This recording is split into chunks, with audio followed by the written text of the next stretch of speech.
అందరికీ నమస్కారం. ఈరోజు మనం చెప్పుకోబోయే కథ పల్లెటూరి అక్క చెల్లెళ్ళు ముగింపు భాగం. కథలోకి వెళ్ళబోయే ముందు మీరు కనుక మన ఛానల్ని ఫస్ట్ టైం చూస్తున్నట్లయితే తప్పకుండా మన ఛానల్ని లైక్ చేయండి, షేర్ చేయండి, సబ్స్క్రైబ్ చేయండి, బెల్ ఐకాన్ క్లిక్ చేసి ఆల్ అనే బటన్ని ప్రెస్ చేయడం మర్చిపోకండి. కథని ఎక్కడ స్కిప్ చేయకుండా వినండి. మరి కథలోకి వెళ్ళిపోదామా? పార్థు అలా ప్రపోజ్ చేసేసరికి భాను అలా నిలబడిపోయింది. ప్రేమేంటి బావా అంటే, నేను నిన్ను ప్రేమించటానికి తగనంటావా? నన్ను పెళ్లి చేసుకొని నువ్వు ఈ పల్లెటూళ్ళలో ఉండలేనంటావా? నాకు మాత్రం ఏం తక్కువే? నాకు ఒక్కడనే వారసున్నే. 100 ఎకరాలు మాగాణుందే, 25 ఎకరాల మెట్టుందే, 25 ఎకరాల కొబ్బరి తోట ఉందే, ఇక బత్తాయి తోటలు, పళ్ళ తోటలు అయితే మొత్తం 200 ఎకరాల పొలం ఉందే. మాది పెద్ద ఇల్లే, రెనోవేట్ చేయించి మా నాన్న కూడా 4 అంతస్తుల ఇల్లు కట్టించాడు. నేను పీజీ వరకు చదువుకున్నాను. నిన్ను గుండెల్లో పెట్టి చూసుకుంటాను. నాకు సంస్కారం తెలుసు. భార్యని కొట్టడం, తిట్టడం లాంటివి చేసేంత కుసంస్కారిని కాదు. నిన్ను గుండెల్లో పెట్టుకొని చూసుకుంటాను భాను. నేను నిన్ను అమెరికాలు, ఆస్ట్రేలియాలు తిప్పుకురాకపోవచ్చు, కానీ ఉన్నంతలో ఇండియా మొత్తం అయితే తిప్పుకురాగలను. చాచా బావా, నేనన్నానా ఆ మాటలో? మరి ఎందుకే అంత ఆలోచిస్తున్నావు? నేను నచ్చలేదా? నేను చూడటానికి బాగానే ఉంటాగా భాను అంటే, ఎవరన్నారు బావా? నువ్వు నిలువెత్తు బంగారానివే. మరి మా అమ్మ నాన్న గురించి ఆలోచిస్తున్నావా?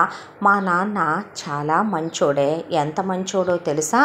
రేపు మా చెల్లెలికి పెళ్లి చేసి పంపిస్తే నా వాటిల్లో నుంచే ఎంత బావకే ఇచ్చి చేసిన మాట అనేది రాకూడదు అనే దానికోసమనే 25 ఎకరాల మాగాణి, 10 ఎకరాల కొబ్బరి తోట, 15 ఎకరాల బత్తాయి తోట మామయ్య వాళ్ళు అడగకపోయినా 50 ఎకరాలు కొని పక్క నుంచి దానికోసం ఒక డైమండ్ సెట్టు, దానికోసం 7 వారాల నగలు, 1 కోటి రూపాయల క్యాష్ అలా పక్కన పెట్టి ఉంచాడు ఎప్పుడో మా నాన్న. ఇక మా నాన్న ఎంత వెనకేశాడో డబ్బు మాకే తెలియదు. మాకు ల్యాండ్లు ఉన్నాయి భాను. మేము అంత లేని వాళ్ళమేమీ కాదు. చెల్లి ఒకసారి పెళ్లి చేసుకొని వెళ్ళిపోయిన తర్వాత పసుపు కుంకుమలకి పురిటికే తప్ప పుట్టింటికి దేనికొచ్చినా కూడా ముందు మా అమ్మ నాన్న ఊరుకోరు. మా అమ్మ నీకు మేనత్త అవుతుంది అని కాదు, నేను ఒక్కగానొక్క వారసుండని మా అమ్మకి ఎంతో ప్రేమ. మామయ్య వాళ్ళేదో లేరనే జాలితోనో దయతోనో నేను నిన్ను చేసుకుంటానంటలేదు, వాళ్ళు నిన్ను అలా చూస్తారంటలేదు. మా అమ్మ నాన్నకే నువ్వంటే చాలా ఇష్టం. ఇంట్లో రోజు చాలాసేపు నీ గురించే మాట్లాడుకుంటూ ఉంటారు ఇద్దరు. నేను చెప్పేదేముంది అమ్మ గురించి? నువ్వు వచ్చి 3 నెలలు పైన అయిపోయింది. చూస్తూనే ఉన్నావు. బయట ఒకలా లోపల ఒకలా నటించటం మా అమ్మకి చేత కాదు. మా నాన్న మాస్క్ పెట్టుకొని నటించే మనిషి కాదు. ఉన్నది ఉన్నట్టే మాట్లాడే బోలా తత్వం. ఇక నాదంటావా? ప్రస్తుతానికి నాన్న వ్యవసాయం చేస్తున్నాడు. అలా అని చేతగాని వెధవననేం కాదు. ఇక శివబావంతా కష్టపడకపోయినా కూడా నాన్న ఉన్నంత వరకు నాన్న చేయిస్తున్నాళ్లే వ్యవసాయం అని నేను కలగజేసుకోను. రంగా మామయ్య ఎలాగైతే కనుక ఇక బావ చేత కష్టం చేయించే కరెక్ట్గా మాకు పిల్లలు పుట్టేసరికి మా నాన్న ఒక 500 ఎకరాలు, మామయ్య శివబావకి వాటాకు వచ్చేది ఒక 500 ఎకరాలు చెయ్యాలనుకుంటున్నారు. కాబట్టి మేము శ్రమపడ్డా పడకపోయినా మేము జమీందారుల్లాగా 10 తరాలు తిన్నా తరగనంత కాలు మీద కాలేసుకొని రేపొద్దున మేము హ్యాపీగానే ఉంటాం. నేను పెద్ద పెద్ద పడవంత కారుల్లో తిప్పలేకపోవచ్చు, కానీ నా రేంజ్కి నిన్ను బెంజు BMW అయితే తిప్పగలనే అన్నాడు పార్థు. బావా ఏంటి మాటలు? మరి ఎందుకు నువ్వు నా ప్రేమను ఓకే చేయట్లేదు? అది కాదు బావా, మంచో చెడో మా నాన్న వల్ల నానమ్మ, తాతయ్య, పెదనాన్న మీరందరూ కూడా అత్తయ్య వాళ్ళంతా తలదించుకోవాల్సిన పరిస్థితి వచ్చింది.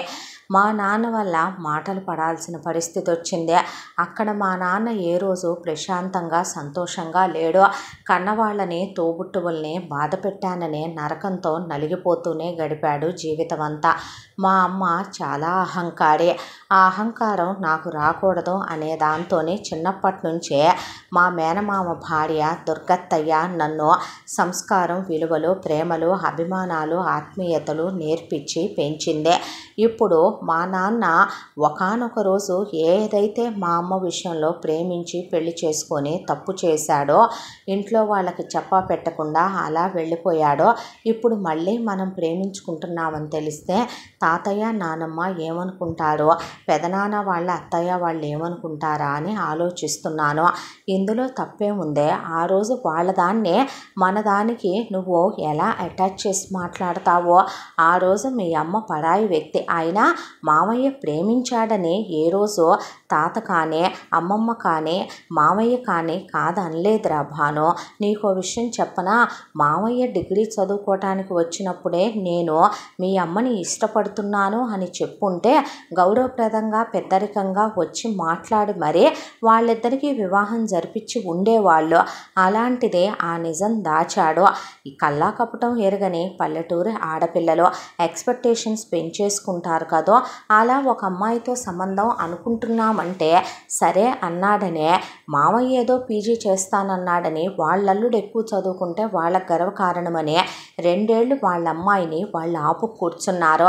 మామయ్య గవర్నమెంట్ జాబ్ రాస్తావా అన్నప్పుడు నేను రాయను, నాకు వ్యాపారం చేయాలనుందని చెప్పలేదు భాను. ఇప్పుడు శివబావ ఉన్నాడు, బావ పీజీ చేశాడు. తాతయ్య గవర్నమెంట్ ఉద్యోగం రాస్తావా వ్యవసాయం చేస్తావా అంటే వ్యవసాయం అనే చెప్పాడు. నేను పీజీ చేశాను. మా నాన్న నన్ను అదే మాట అడిగాడు. నేను వ్యవసాయమే చూసుకుంటానులే నాన్న అని చెప్పాను.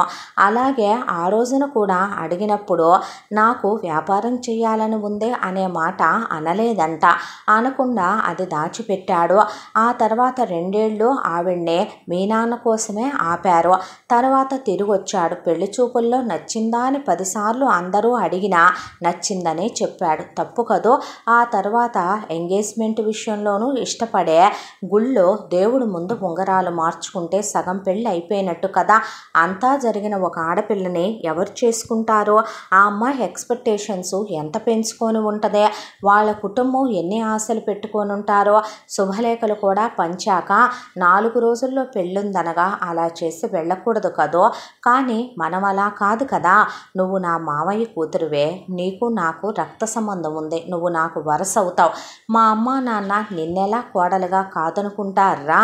నన్ను నిన్ను ఎందుకు తాతయ్య అమ్మమ్మ వేరు చేస్తారో అమ్మమ్మకి తాతయ్యకి నేను చెప్తాను, వాళ్ళు ఆనందపడతారు కూడా. ఎందుకంటే మామయ్య చనిపోయిన తర్వాత నువ్వు కొంతకాలమే ఉండి వెళ్ళిపోతానన్నావనే కదా పెద్ద మామయ్య మీ మేనమామకు ఫోన్ చేసి మరి నిన్ను కొంతకాలం పాటు ఇక్కడ మాతో ఉంచమన్నారు.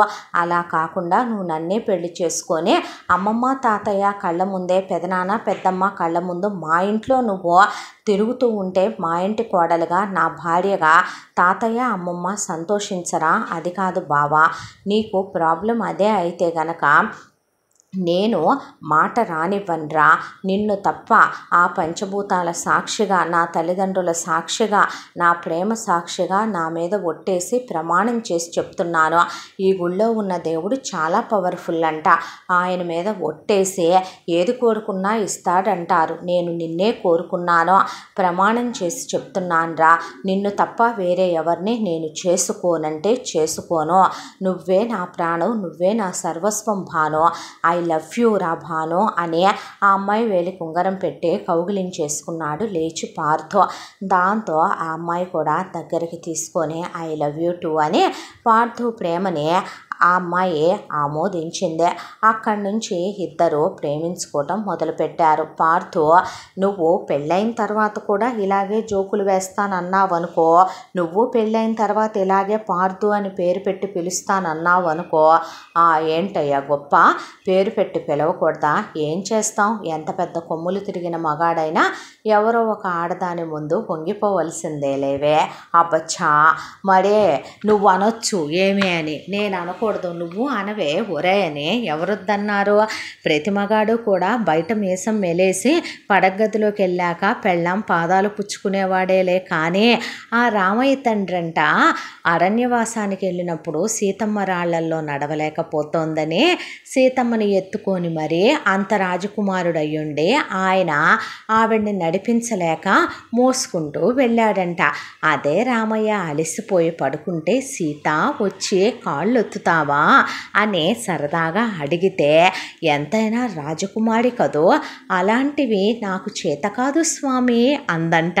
లక్ష్మణుడితో ఆయన అన్నాడంట్లే, ఎంతైనా యువరాణి కదో, తనని తాను తగ్గించుకొని భర్త పాదాలైనా సరే పట్టుకొని వత్తాలంటే అంత త్వరగా ఇగో ఒప్పుకోదులే అని. చూసావా నువ్వు అంతేనే, అక్కడ దాకా వస్తే అబ్బో ఈ మాటలకేం తక్కువ కాదు. నువ్వు గేల్ చేస్తే నేను ఊరుకోను, చేస్తానే. నిన్ను కాక ఎవరిని చేసుకుంటానో అప్పుడు నేను చేస్తాను. చెయ్యి, నేను వద్దన్నానా? నేను జీన్స్ ప్యాంట్లు టీషర్ట్లు వేసుకుంటాను. అబ్బాయిలా ఉన్నాను అన్నావంటే నేను అస్సలు ఊరుకోను, చీర కట్టి తిప్పేస్తాను నీకు. అబ్బో ఇప్పుడు నువ్వేదో వేసుకోనట్టు వేసుకోవే, నీ ఇష్టం. నీకు ఒక విషయం చెప్పమంటావా? మన పెళ్ళయ్యేలోపు పై ఫ్లోరు రెనోవేట్ చేయించి పూల్ కూడా చేయిస్తాను. పూల్లో హాయిగా స్విమ్ డ్రెస్ కూడా వేసుకుందో కానీ. చీపో అంటే ఏంటి నా ముందు కూడా సిగ్గే? ఎలా అయితే మనకి సిగ్గులే పుడతాయి, పిల్లలు పుట్టరు. అబ్బా అప్పుడే పిల్లలా? అక్క పెళ్ళి అవ్వొద్దా? అవ్వొద్దులే, దానికేమైంది? తింగరదైనా పెళ్ళి కోసమైనా డిగ్రీ కంప్లీట్ చేసుకుంటుంది. నాకు తెలుసుగా చిన్నప్పటి నుంచి దాని గురించే. దానికి ఒక మంచోడిని చూసి పెళ్ళి చేసేస్తే హ్యాపీగా బావ, మా చెల్లి, బిందు మొగుడు, నువ్వు, నేను, అమ్మమ్మ తాతయ్య వాళ్ళు, అమ్మ నాన్నలు హ్యాపీ ఫీల్ అవుతారు. ఇక మా పెద్ద మామయ్య పెద్దత్త గురించి అయితే చెప్పక్కర్లేదు. పోయిన మీ అమ్మ నాన్న ఆత్మలు కూడా శాంతిస్తాయి. అక్కడ మా మేనమామ మేనత్త కూడా హ్యాపీ ఫీల్ అవుతారు. వాళ్ళ గురించి నాకు తెలియదు గారా. ఏముంది, తెలుసుకుంటే తెలిసిపోద్ది. చాలా మంచోడు మా మామయ్య, చాలా అమాయకుడు. మా అమ్మమ్మకి తాతయ్యకి స్వార్థం ఎక్కువ, కానీ మా మామయ్యకి ఆ స్వార్థం ఉండదు బావా. ఏదున్నా సరే సమానంగానే ఉండాలి అనుకునే తత్వం. ఇక అత్త విషయం అంటావా, అత్తని చాలా ఆరళ్ళు పెట్టారు మా అమ్మ అమ్మమ్మ కలిసే. అయినా దుర్గత్త ఎప్పుడో ఎదురు చెప్పి ఎరుగదు. ఆ కోపం ఆ ప్రతాపాలు నా మీద ఆవిడ చూపించి ఎరుగదు. చాలా మంచిదే. ఇక నీకు చెప్పాలంటే ఒరే పార్దు అంటూ ఉండగా వస్తున్నా అనేసరికి ఏం చేస్తున్నారా అక్కడ? ఏం లేదు నాన్న, దీన్ని చెరుకు గడ విరిచిద్దామని ఇటు తీసుకొచ్చా. ఇక్కడేం బాగుంటుందిరా, అక్కడ చెరుకు ఇంకా బాగా పాకానికి వచ్చింది. ఏమ్మా ఎండను పడొచ్చావే, బోండాలు కొట్టించేని అన్నాడు ప్రసాద్. అలాగే మావయ్య అంటే దామ్మ ఉరే 4 బోండాలు కొట్టండిరా అని ఆయన చాలా ఆప్యాయంగా పలకరిస్తూ, అమ్మ జున్ను చేసిందిరా, తీసుకెళ్ళు దాన్ని ఇంటికి. అలాగే అమ్మమ్మ వాళ్ళకు కూడా ఇవ్వాలంట, బానుని దింపి ఇచ్చేసేయి. అలాగే అన్న తర్వాత కబుర్లు చెప్పుకుంటూ ఆ రోజు నుంచే ఇద్దరు చాలా గాఢంగా ప్రేమించుకోవటం మొదలుపెట్టారు. మధ్యలో ప్రకాష్ ఇంటి దగ్గర నుంచి రోజుకి 2-3 ఫోన్లైనా వరుసగా వస్తూనే ఉంటాయి భానుకి. వచ్చినప్పుడల్లా ఆయన ఒకసారి చేస్తాడు, ఆవిడ ఒకసారి చేస్తుంది. అలా 2-3 ఫోన్లు మాట్లాడుతూనే ఉంటుంది భాను. ఇలా వాళ్ళు ఉంచమన్నందుకు వీళ్ళు ఉంచుకుంటామన్నందుకు అలా నెలలు గడిచిపోతూ ఒకవైపున పండుగలు వస్తూ పండుగలకి పిండి వంటలు వండుతూ పిల్లలు గోరింటాకులు పెట్టుకుంటూ, ఇక ఈ జుట్టు కలవదేంటే తల్లి అనే కౌసల్య అంటే స్టెప్ కట్టు నేను కొట్టించుకోనా అమ్మా అని బిందు అంటే, ఎందుకే ఒకటే కత్తెర వెంకటేశ్వర స్వామికి మొక్కేనా గుండె అయిపోద్దే. అమ్మ చూడు నానమ్మ, మరి లేకపోతే యాషాలు అనేసరికి ఈలోపు ఏ దేవుడు మెచ్చాడో కానీ మొత్తానికి బిందు డిగ్రీ రిజల్ట్స్ వచ్చి పాస్ అయిపోయింది. అమ్మయ్య అనుకుంటూ ఉండగానే, అమ్మ బాబోయ్ నేనే పాస్ అయిపోయానే, ఓసారి గిల్లుబార్తు అనేపాటికి, ఏమే దెయ్యం కాదురా పార్తు, నేను పాస్ అయిపోయానంట. నిజంగా వర్షం పడుద్దంటావా ఇవాళ? చూసావా ప్రపంచంలో ఇలాంటి వింతలు కొన్ని జరుగుతాయే. నేను కాపీ కొట్టలేదురా బావా, చూసావా కాపీ కొట్టకుండా కూడా వాడు నీకు అర్థమయ్యేలా పేపర్ ఇవ్వగలిగాడంటే చాలా గ్రేట్ అనుకోవాలి వాడినే. అన్న తర్వాత ఊరుకో, ఎందుకు అలా అక్కని ఏడిపిస్తావు అని భాను అంటే, చూడు మా చెల్లి వెనకేసుకొస్తుంది, నువ్వు ఉన్నావు అని అబ్బో అక్క చెల్లెళ్ళు దిగొచ్చారమ్మా. రే ఏం గోలా బావా, ఒక విషయం చెప్పనా, తొందరగా పెళ్లి చేసేసుకోవచ్చుగా మా చెల్లినే అనేసరికి బాబాయిదే అవ్వాల్సినవి ఉన్నాయి కదరా, ఆ తర్వాత తాతయ్య ఇష్టం అంటే సిగ్గే ఇదంతా. ఏంటన్నయ్య సిగ్గుపడతావా నువ్వు అని అడిగింది భాను. వాడు మనిషే, ఎందుకు సిగ్గుపడ్డు, ఏ మగాడు కాదేంటి, పెళ్ళంటే అమ్మాయిలకే వస్తుందా సిగ్గు, రౌడీ రాణి అది మా చెల్లెలు, అదెటు సిగ్గుపడదు, పైకి అలా కనపడుద్ది సీల్ రాకాసే, ఏం పర్లా, మీ ఇద్దరికి ఏమీ తక్కువ కాదమ్మా, ముగ్గురు ఒక దగ్గర ఉన్నారంటే ఇక మా మగాళ్ళలో నోరెత్తటానికి వీల్లేదు అని పార్దు నవ్విస్తూ ఉండగానే సంవత్సర కాలం అలా తిరిగిపోయే. ఇక చనిపోయిన రాము జీవితమే ఆబ్దికాల టైం వచ్చింది. ఈలోపు ప్రకాష్ వాళ్ళు ఫోన్ చేస్తే, రంగా ఇక్కడ మేము చేయిస్తున్నామండి, మీరు రావచ్చుగా అంటే, రావచ్చుగా మావయ్య అంది భాను. లేదులేమ్మా, ఇక్కడ ఎటు అమ్మమ్మకి తాతయ్యకి చేయిస్తూ ఇక్కడ మేము ఇంకా అమ్మ నాన్నలకి మీరక్కడ చేయిస్తున్నారుగా, ఇక్కడ నేను ఇక్కడ చేయిస్తాలే అన్నాడు ప్రకాష్. సరేనని ఇక ఆబ్దికాలవి చనిపోయిన రాముకి జీవితకి చేయించేశారు. భాను ఆ రోజున చాలా డల్ అయిపోయింది. పార్దు ఎవరికీ తెలియకుండా రాత్రిపూట డాబా మీదకి వెళ్ళి దగ్గరికి తీసుకొని గుండెల మీద పడుకోబెట్టుకొని, పిచ్చిదానా ఏడవకో, నీకు నేనున్నానే, నీకు నేనే అమ్మననుకో నాన్నననుకో అన్నీ అనుకోరా అనేసరికి అలా గుండెల మీద పడుకొని పొగిలి ఏడ్చింది. నీకో విషయం తెలుసా బావా, ఆ వెళ్ళే రోజున కూడా నేను చాలా మారం చేశాను నాన్నని పట్టుకొని.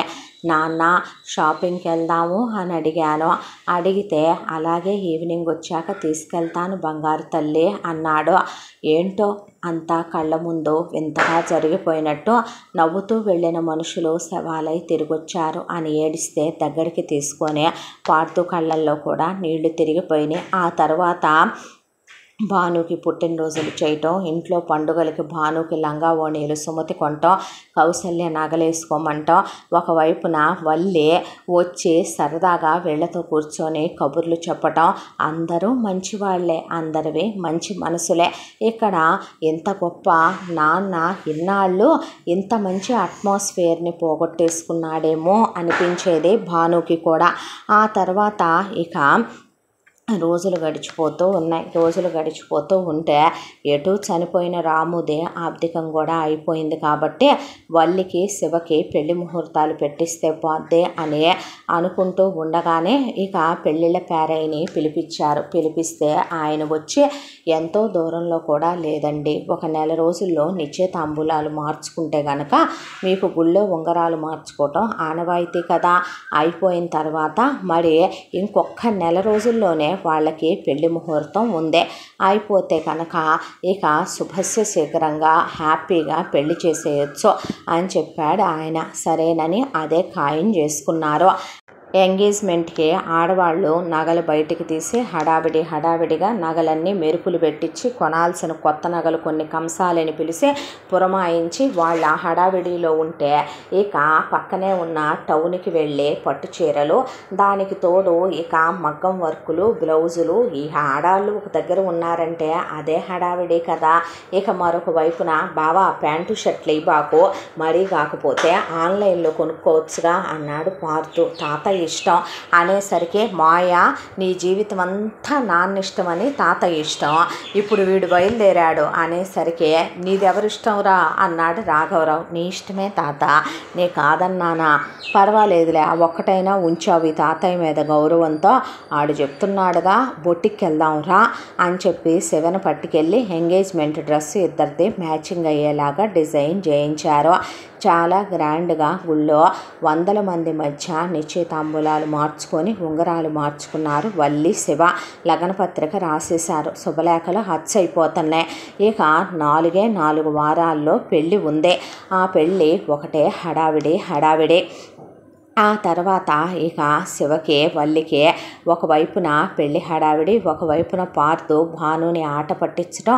వీళ్ళది అయిపోగానే మన పెళ్ళే తెలుసా, చెప్పేస్తాను మన గురించి కూడా అనేసరికి, అబ్బా ఆశ ఎంత తొందర బాబు నీకు, బిందక్క పెళ్ళవద్దా ఏంటి, మనం ముందు కదిలితేనేనే దానికి పాపం డిగ్రీ కూడా అయిపోయి అది ముసలోడు ఎప్పుడు పెళ్లి చేస్తాడా అని మొహం వాచిపోయి కూర్చుంది. దానికి అసలే బాలీవుడ్ హీరో కావాలంట. వీళ్ళ నిద్ర మొహాలు వేసుకొని వీళ్ళ బాలీవుడ్ హీరో గారిని ఎత్తుక్కొచ్చేలోపు మళ్ళీ ఒక 2-3 నెలలు టైం పట్టదు.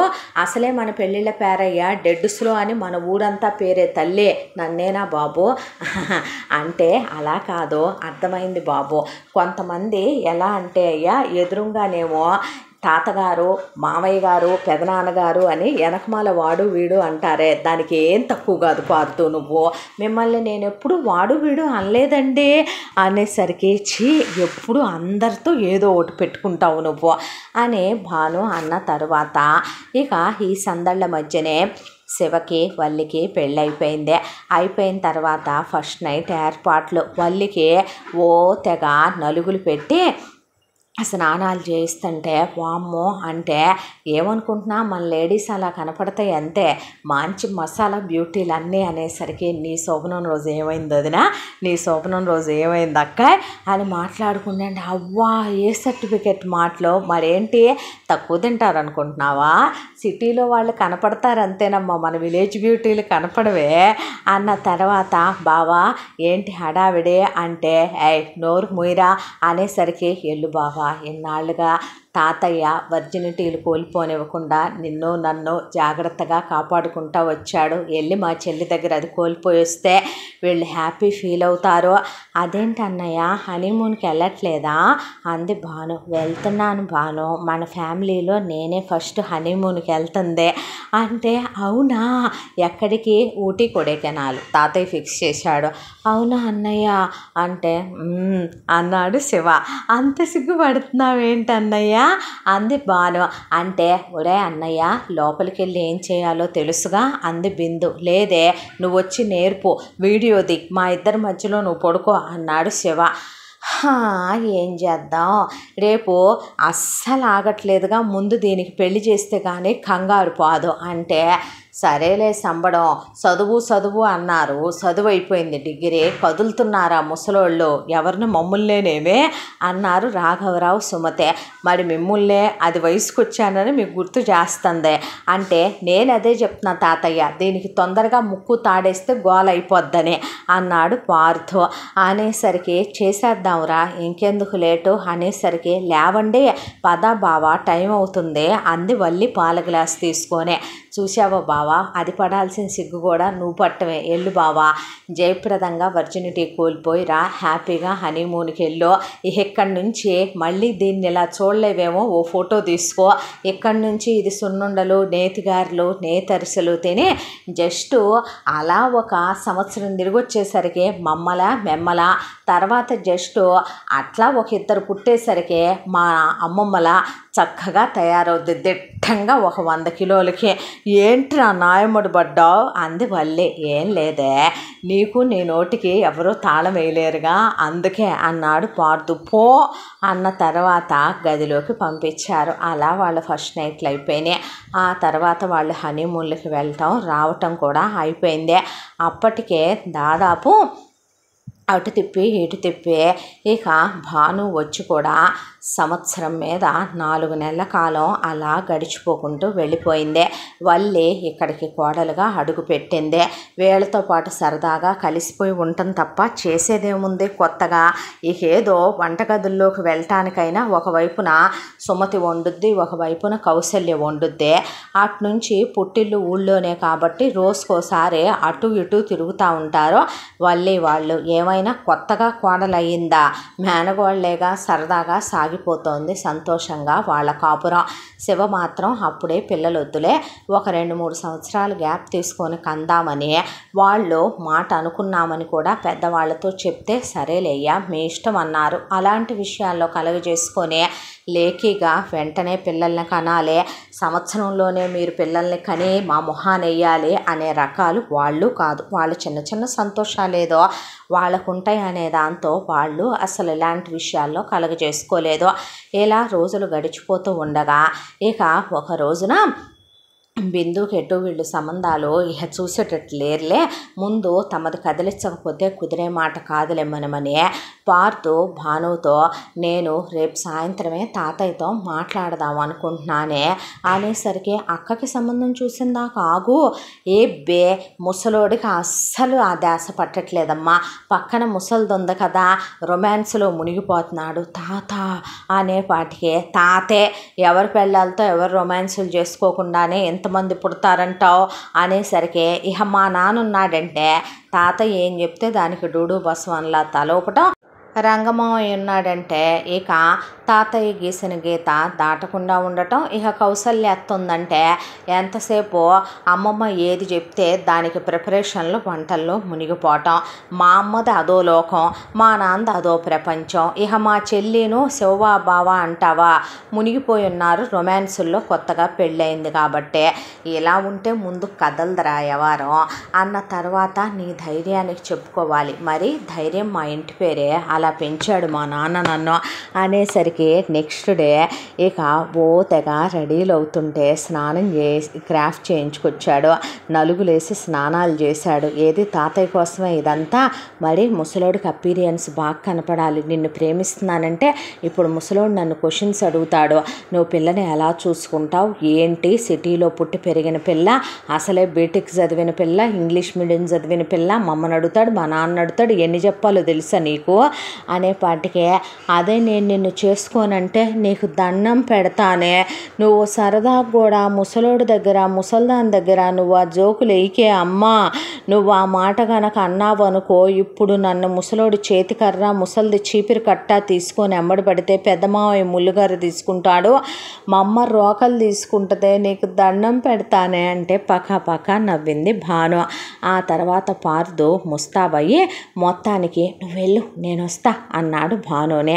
ఇక అలా నుంచున్న తర్వాత ఇక్కడికి వచ్చాడు, వచ్చి రావటంతోనే అక్కడ బిందు భాను శివ వల్లి కూర్చొని మాట్లాడుకుంటున్నారు. ఈలోపు పెళ్లి కొడుకులా ముస్తాబాయ్ పార్దు వచ్చేసరికి గుప్పును కొడుతుంది పర్ఫ్యూమ్ వాసన.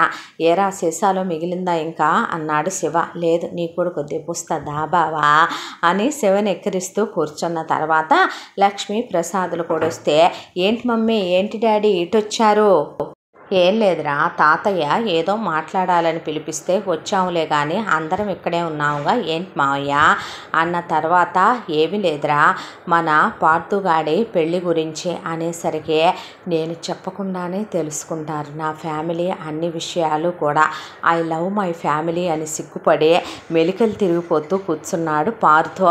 కూర్చున్న తర్వాత తాతయ్య వాళ్ళకి తెలిసిందా మేమిద్దరం లవ్ చేసుకుంటున్నామని అని భాను కూడా సిగ్గుతో తలదించుకొని కళ్ళెగరేస్తున్న పార్దు వైపు చూసి సిగ్గుపడి మొహం అంతా ఎర్రగా అయిపోయింది. ఎవరితో నీకు నీ మరదలకేరా పిచ్చి సన్నాసే అన్నాడు ప్రసాద్.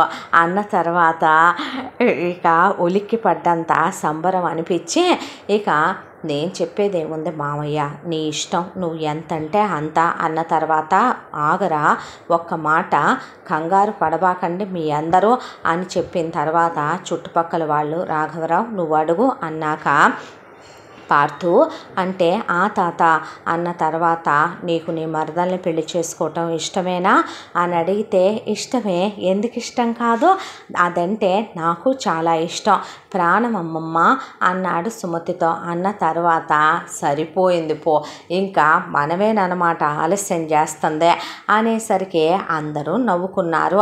నవ్వుకున్న తర్వాత ఇంకే శుభస్య శీఘ్రం ఇక పెళ్లి హడావిడి మొదలు పెట్టేస్తే సరిపోద్దిగా నిశ్చితాంబూలాలు తీసుకోవటం మళ్ళీ హడావిడంతా పంతులు గారిని పిలిపించటం అన్న తర్వాత సరే మరి అలాగైతే అని రాఘవరావు సుమతి కూడా ఆనందపడ్డారు. ఆనందపడ్డాక పార్థు మెసేజ్ పెట్టాడు భానుకి, మనం ఎప్పుడు కలిసే ప్లేస్కి రమ్మనమని. అక్కడికి వెళ్ళిన తర్వాత భానుని ఎత్తుకొని గిరగిరా తిప్పేసి కౌగిలించుకొని ముద్దులు పెట్టుకొని ఉక్కిరి బిక్కిరి చేసేసే, చూసావా భాను, మన మనసులో మాట మనం చెప్పకముందే మన ఇంట్లో పెద్దవాళ్ళు ఎలా తెలుసుకున్నారో మన ఇద్దరికి పెళ్ళంట అని పెద్ద పెద్దగా ఐ లవ్ యూ భాను అని, భాను నేను మూడు పెళ్ళాలైపోతున్నామో అని అల్లరల్లరే. ఆ అమ్మాయి నవ్వి, ఏంటి బావా ఈ కేరింతలో, నీకు తెలీదే నా సంబరం, నీకు తెలీదు నా ఆనందం, ఎప్పుడెప్పుడు నేను పెళ్లి చేసుకుంటానా, ఎప్పుడెప్పుడు నీతో సంతోషంగా జీవితం గడుపుతానా అని ఎంత ఆనందపడిపోతున్నానో నాకే తెలుసురా, నా మనసుకే తెలుసురా, అది నీకు ఎంత చెప్పినా అర్థం కాదే పిచ్చిదానా అన్నాడు పార్థు. అనేసరికి అలా చూసింది ఆ అమ్మాయి పార్థు వైపు. కల్లా కపటం లేని పార్థు చిరునవ్వు, పార్థు మాట్లాడే ఆ మాటలు, ఆ ఎగ్జైట్మెంటు, ఆ యాంగ్జైటీ కూడా చాలా అద్భుతంగా అనిపించేశాయి. ఆ తర్వాత పెళ్ళిళ్ళ పేరే రావటం, ఆ తర్వాత ఎంగేజ్మెంట్కి ముహూర్తాలు నిర్ణయించటం జరిగిపోయింది. ఆడవాళ్ళు మళ్ళీ నగలు తీయటం, ఆ తర్వాత కొత్త నగల సెట్లు తీసుకోవటం, ఆ తర్వాత ఇలా వీళ్ళ హడావిడి ఇటువైపున జరిగిపోతూ ఉండగానే ఇక ఎంగేజ్మెంట్కి ఎల్లుండే ముహూర్తం అని చెప్పి ఫిక్స్ కూడా చేసేసుకున్నారు. గుడి దగ్గర గుడంతా డెకరేషన్ చేయించి మధ్య మధ్యలో పార్థు వచ్చి భానుతో సరసాలాడి వెళుతూ ఒకవైపున ఆడాళ్ళందరూ గోరింటాకులు పెట్టుకోవటం, వాళ్ళ హడావిడిల్లో వాళ్ళు ఉండిపోయి పట్టు చీరలు తీయటం, ఈ కంగారులో వీళ్ళు ఉండిపోయారు. ఇక ఎంగేజ్మెంట్ రోజు అందరూ రెడీలు అవటం మొదలుపెట్టారు. కౌసల్య సుమతి కలిసి బిందుని రామ్మ బిందు అని కూర్చోబెట్టి పట్టు చీర కట్టి బిందుకి నగలన్నీ పెట్టి బిందుని రెడీ చేస్తున్నారు. రెడీ చేస్తూ, అమ్మా భానుతల్లి రావే, నీకు నచ్చిన నగలు నువ్వు కూడా వేసుకొని అదిగో నీకు నచ్చిన 4-5 లంగా ఓణీలు మీ నానమ్మను నేను కలిసి తీసుకున్నావు, నీకు ఏది నచ్చితే అది కట్టుకో అన్న తర్వాత, అదేంటి పెళ్లి కూతుర్ని కదా దగ్గరుండి రెడీ చేస్తారు, అక్కని రెడీ చేస్తున్నారేంటి వీళ్ళు అనేది అర్థం కాక అనుమానం వచ్చిన భాను, పెద్దమ్మ అంటే ఏ తల్లి అంది కౌసల్య. ఎవరెవరికి ఎంగేజ్మెంటు బాగుందే ఎటకారం, ఇక వాడైపోయాడు నువ్వు మొదలు పెట్టావు, పార్థు కోతిగాడికిను ఈ బిందు కోతికి, ఇంకెవరికి కోతికి కొండ ముచ్చికేగా పెళ్లి చేసేస్తాం, ఇంటి పెద్ద మనవరాలు పెళ్ళైపోతే ఇక నెక్స్ట్ నీదే బంగారు తల్లి అంది సుమతి. అనేసరికి చేతిలో ఉన్న ఆ నగా చీర అలా వదిలేసి కూర్చుండిపోయింది భాను. అంటే తాతయ్య వాళ్ళు అడిగిందే నాకు పార్థుబావకి కాదా, అక్కకి పార్థుబావక, మేమే పొరపాటుగా అనుకున్నామా వీళ్ళనే, అవునులే నాకన్నా 20 రోజులు పెద్దదైనా పెద్ద మనవరాలు ఉన్నప్పుడు నేను చిన్న కొడుకు కూతుర్ని కదా, నాకెలా చేయాలనుకుంటారో, చిన్నప్పటి నుంచి అనుకున్న మాటేనమ్మా, కాకపోతే వీళ్ళతోనే మేము అనలేదు, పెద్ద అయిన తర్వాత మనుషులు మనసులు ఎలా మారుతారో తెలియదు కదమ్మా, అందుకే మొన్న పార్థుని అడిగిందే. అయ్యో పిచ్చోడు, మరదలంటే నన్ను అనుకున్నట్టున్నాడు, అందుకే ఇష్టమని అన్నిసార్లు చెప్పాడు, వీళ్ళు వేరేగా అర్థం చేసుకున్నారు కదూ అని ఆ అమ్మాయి కళ్ళల్లో నీళ్లు తిరిగిపోయి ఇప్పుడే వస్తానని ఇక టెర్రస్ మీదకి వెళ్ళిపోయి గదిలో తలుపులు వేసుకొని వెక్కిళ్ళు పెట్టి ఏడ్చేసింది. ఆ తర్వాత కళ్ళు తుడుచుకొని కిందకు వస్తే మొహమంతా అలా ఉందేంటే కళ్ళల్లో మస్కరా పడింది. మొహం కడుక్కొని రాపో అన్న తర్వాత కడుక్కొని వచ్చాక నా చెల్లి లేదని అది గొడవ చేస్తుందమ్మా అంటే, భాను రావే బాగుందా నాకు ఈ చీర, చూడు గోరింటాకు, చూడవే నగలు, చూడవే చీరలో, భాను నీకు విషయం తెలుసా, పెళ్ళి అనకముందు ఏమో కానీ తాతయ్య వాళ్ళు పెళ్ళి అన్న దగ్గర నుంచే బావంటే ఏంటో పిచ్చిష్టం వచ్చేస్తుంది, చిన్నప్పటి నుంచే కలిసే ఉన్నామా కలిసే పెరిగామా, అప్పటిదాకా లేందే ఏంటో కంగారు ఏంటో సరదా, ఇది కూడా బాగుందనిపిస్తుందే, బావ నా మొగుడైపోతాడు కదో, ఈ ఊళ్ళోనే నేను కూడా మేనత్త ఇంటికే కోడలుగా వెళ్ళిపోతాను కదో, నా అత్తారింటికే, తర్వాత నీ పెళ్ళైపోద్ది కదో, బాను నీకు గుర్తుందా నువ్వు వచ్చిన ఫస్ట్ రోజు ఫ్యాన్సీ షాప్ దగ్గర నేనే చూశానే నా చెల్లెలని, నిన్ను నేనే తీసుకొచ్చాను అనే కబుర్లు చెప్తూ నువ్వంటే నాకు ఎంత ఇష్టమో తెలుసా, నువ్వంటే నాకెంత ప్రాణమో తెలుసా, నువ్వు లేనిది నేను ఉండలేను తెలుసా, నువ్వు నాకు ఎంత నచ్చావో తెలుసా అనే తెగ కబుర్లు చెప్తూ కూర్చుంది బిందు. చెప్తూ రెడీ అవ్వు, నువ్వు రాకుండా నువ్వు లేకుండా నేను ఎంగేజ్మెంట్ ఏంటి, వాడిని పెళ్ళి కూడా చేసుకోను జాగ్రత్త అనేసరికి లేదు లేక నువ్వు పార్థుని పెళ్లి చేసుకుంటావు అనేసింది భాను. అన్న తర్వాత ఇప్పుడే వస్తానక్క, స్నానం చేసి వస్తా, మళ్ళీ ఏందే చిరాగ్గా ఉంది ఎందుకో తెలియదు అన్నాక సర్లే చేసిరా అన్నాక గదిలోకి వెళ్ళి మంచం మీద పడి వాళ్ళ నాన్న ఫోటో పెట్టుకొని ఏడ్చి ఎందుకు డాడీ నా లైఫే ఇలా, నేను ఇష్టపడ్డ నా ప్రేమే ఎందుకు నాకు దూరం అయిపోతుంది అనే పార్థు వేసే జోకులు, పార్థు మాట్లాడిన మాటలు, పార్థు పెట్టిన ఉంగరం ఆ జ్ఞాపకాలన్నీ వచ్చే తలకాయ కొట్టుకొని వెక్కిళ్ళు పెట్టి ఏడ్చేసింది ఇక భాను. తర్వాత ఒక్కటే అనుకుందే, ఇప్పుడు వీళ్ళందరి ముఖంలో ఉన్న సంతోషం ఆనందం నా వల్ల దూరం కాకూడదు, వీళ్ళు పార్థుకి బిందుకి పెళ్ళి అనుకుంటున్నారు, వీళ్ళు ఆ సంతోషాల్లో ఆనందాల్లో మునిగిపోయారు, ఇప్పుడు నేను పార్థు ప్రేమించుకున్నామని తెలిస్తే ఈ పిచ్చిదాని గుండె బద్దలైపోద్ది, ఆ తర్వాత నేను బావని ప్రేమించాననే విషయం తన దగ్గర దాచి తనకి ద్రోహం తలపెట్టి మోసం చేశాను అనుకుంటుంది.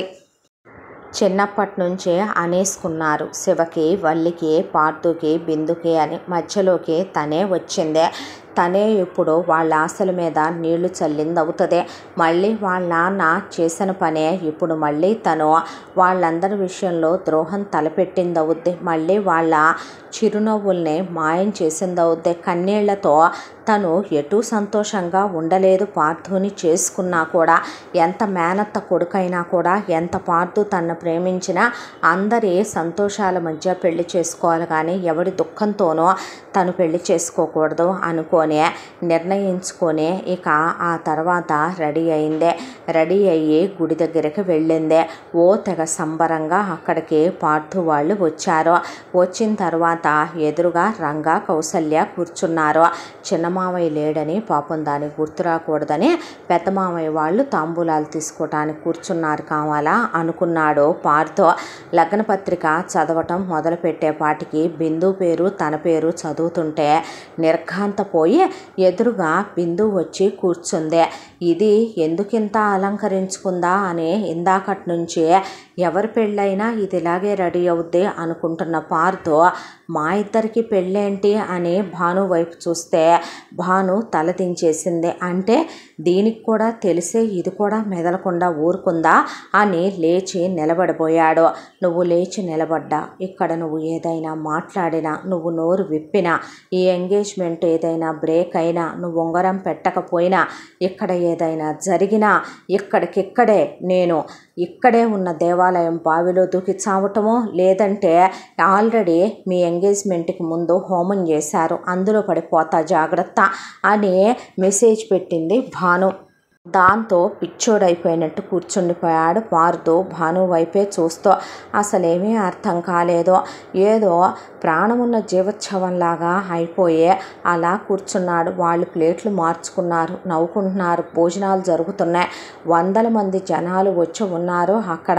అందరి సమక్షంలో సంతోషాలు, నవ్వులు, ఫోటోలు, వీడియోలు.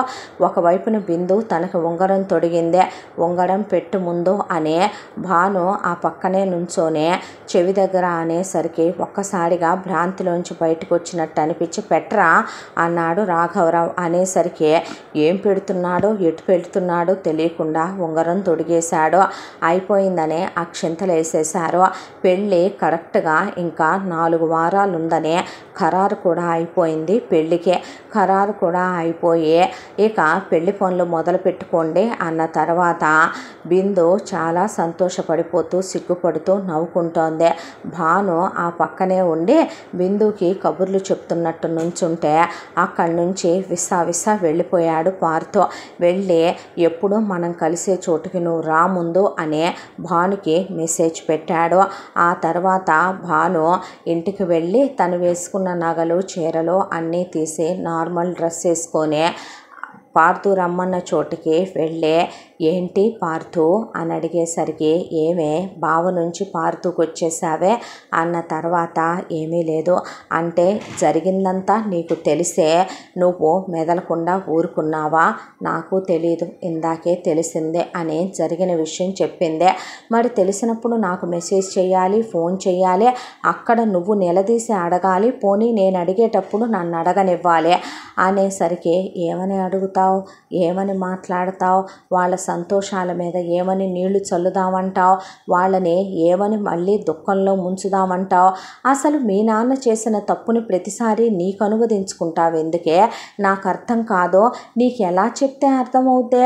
భాను బిందుని నేను ఎప్పుడూ ప్రేమించలేదే. దాని లైఫ్ బాగుండాలనుకున్నాను, ఒక మంచి అబ్బాయి దొరకాలనుకున్నాను. నా అంత కాపోయినా నాలో సగమున్నోన్నైనా అది బాలీవుడ్ హీరో అంటదని తీసుకొచ్చి చెయ్యాలనుకున్నానే తప్ప ఎప్పుడు దాన్ని నేను చిన్నప్పటి నుంచి నేను పెళ్లి చేసుకోవాలి, నేను దాంతో లైఫ్ షేర్ చేసుకోవాలి, నేను దాంతో బెడ్ షేర్ చేసుకోవాలని ఎప్పుడూ అనుకోలేదు భాను.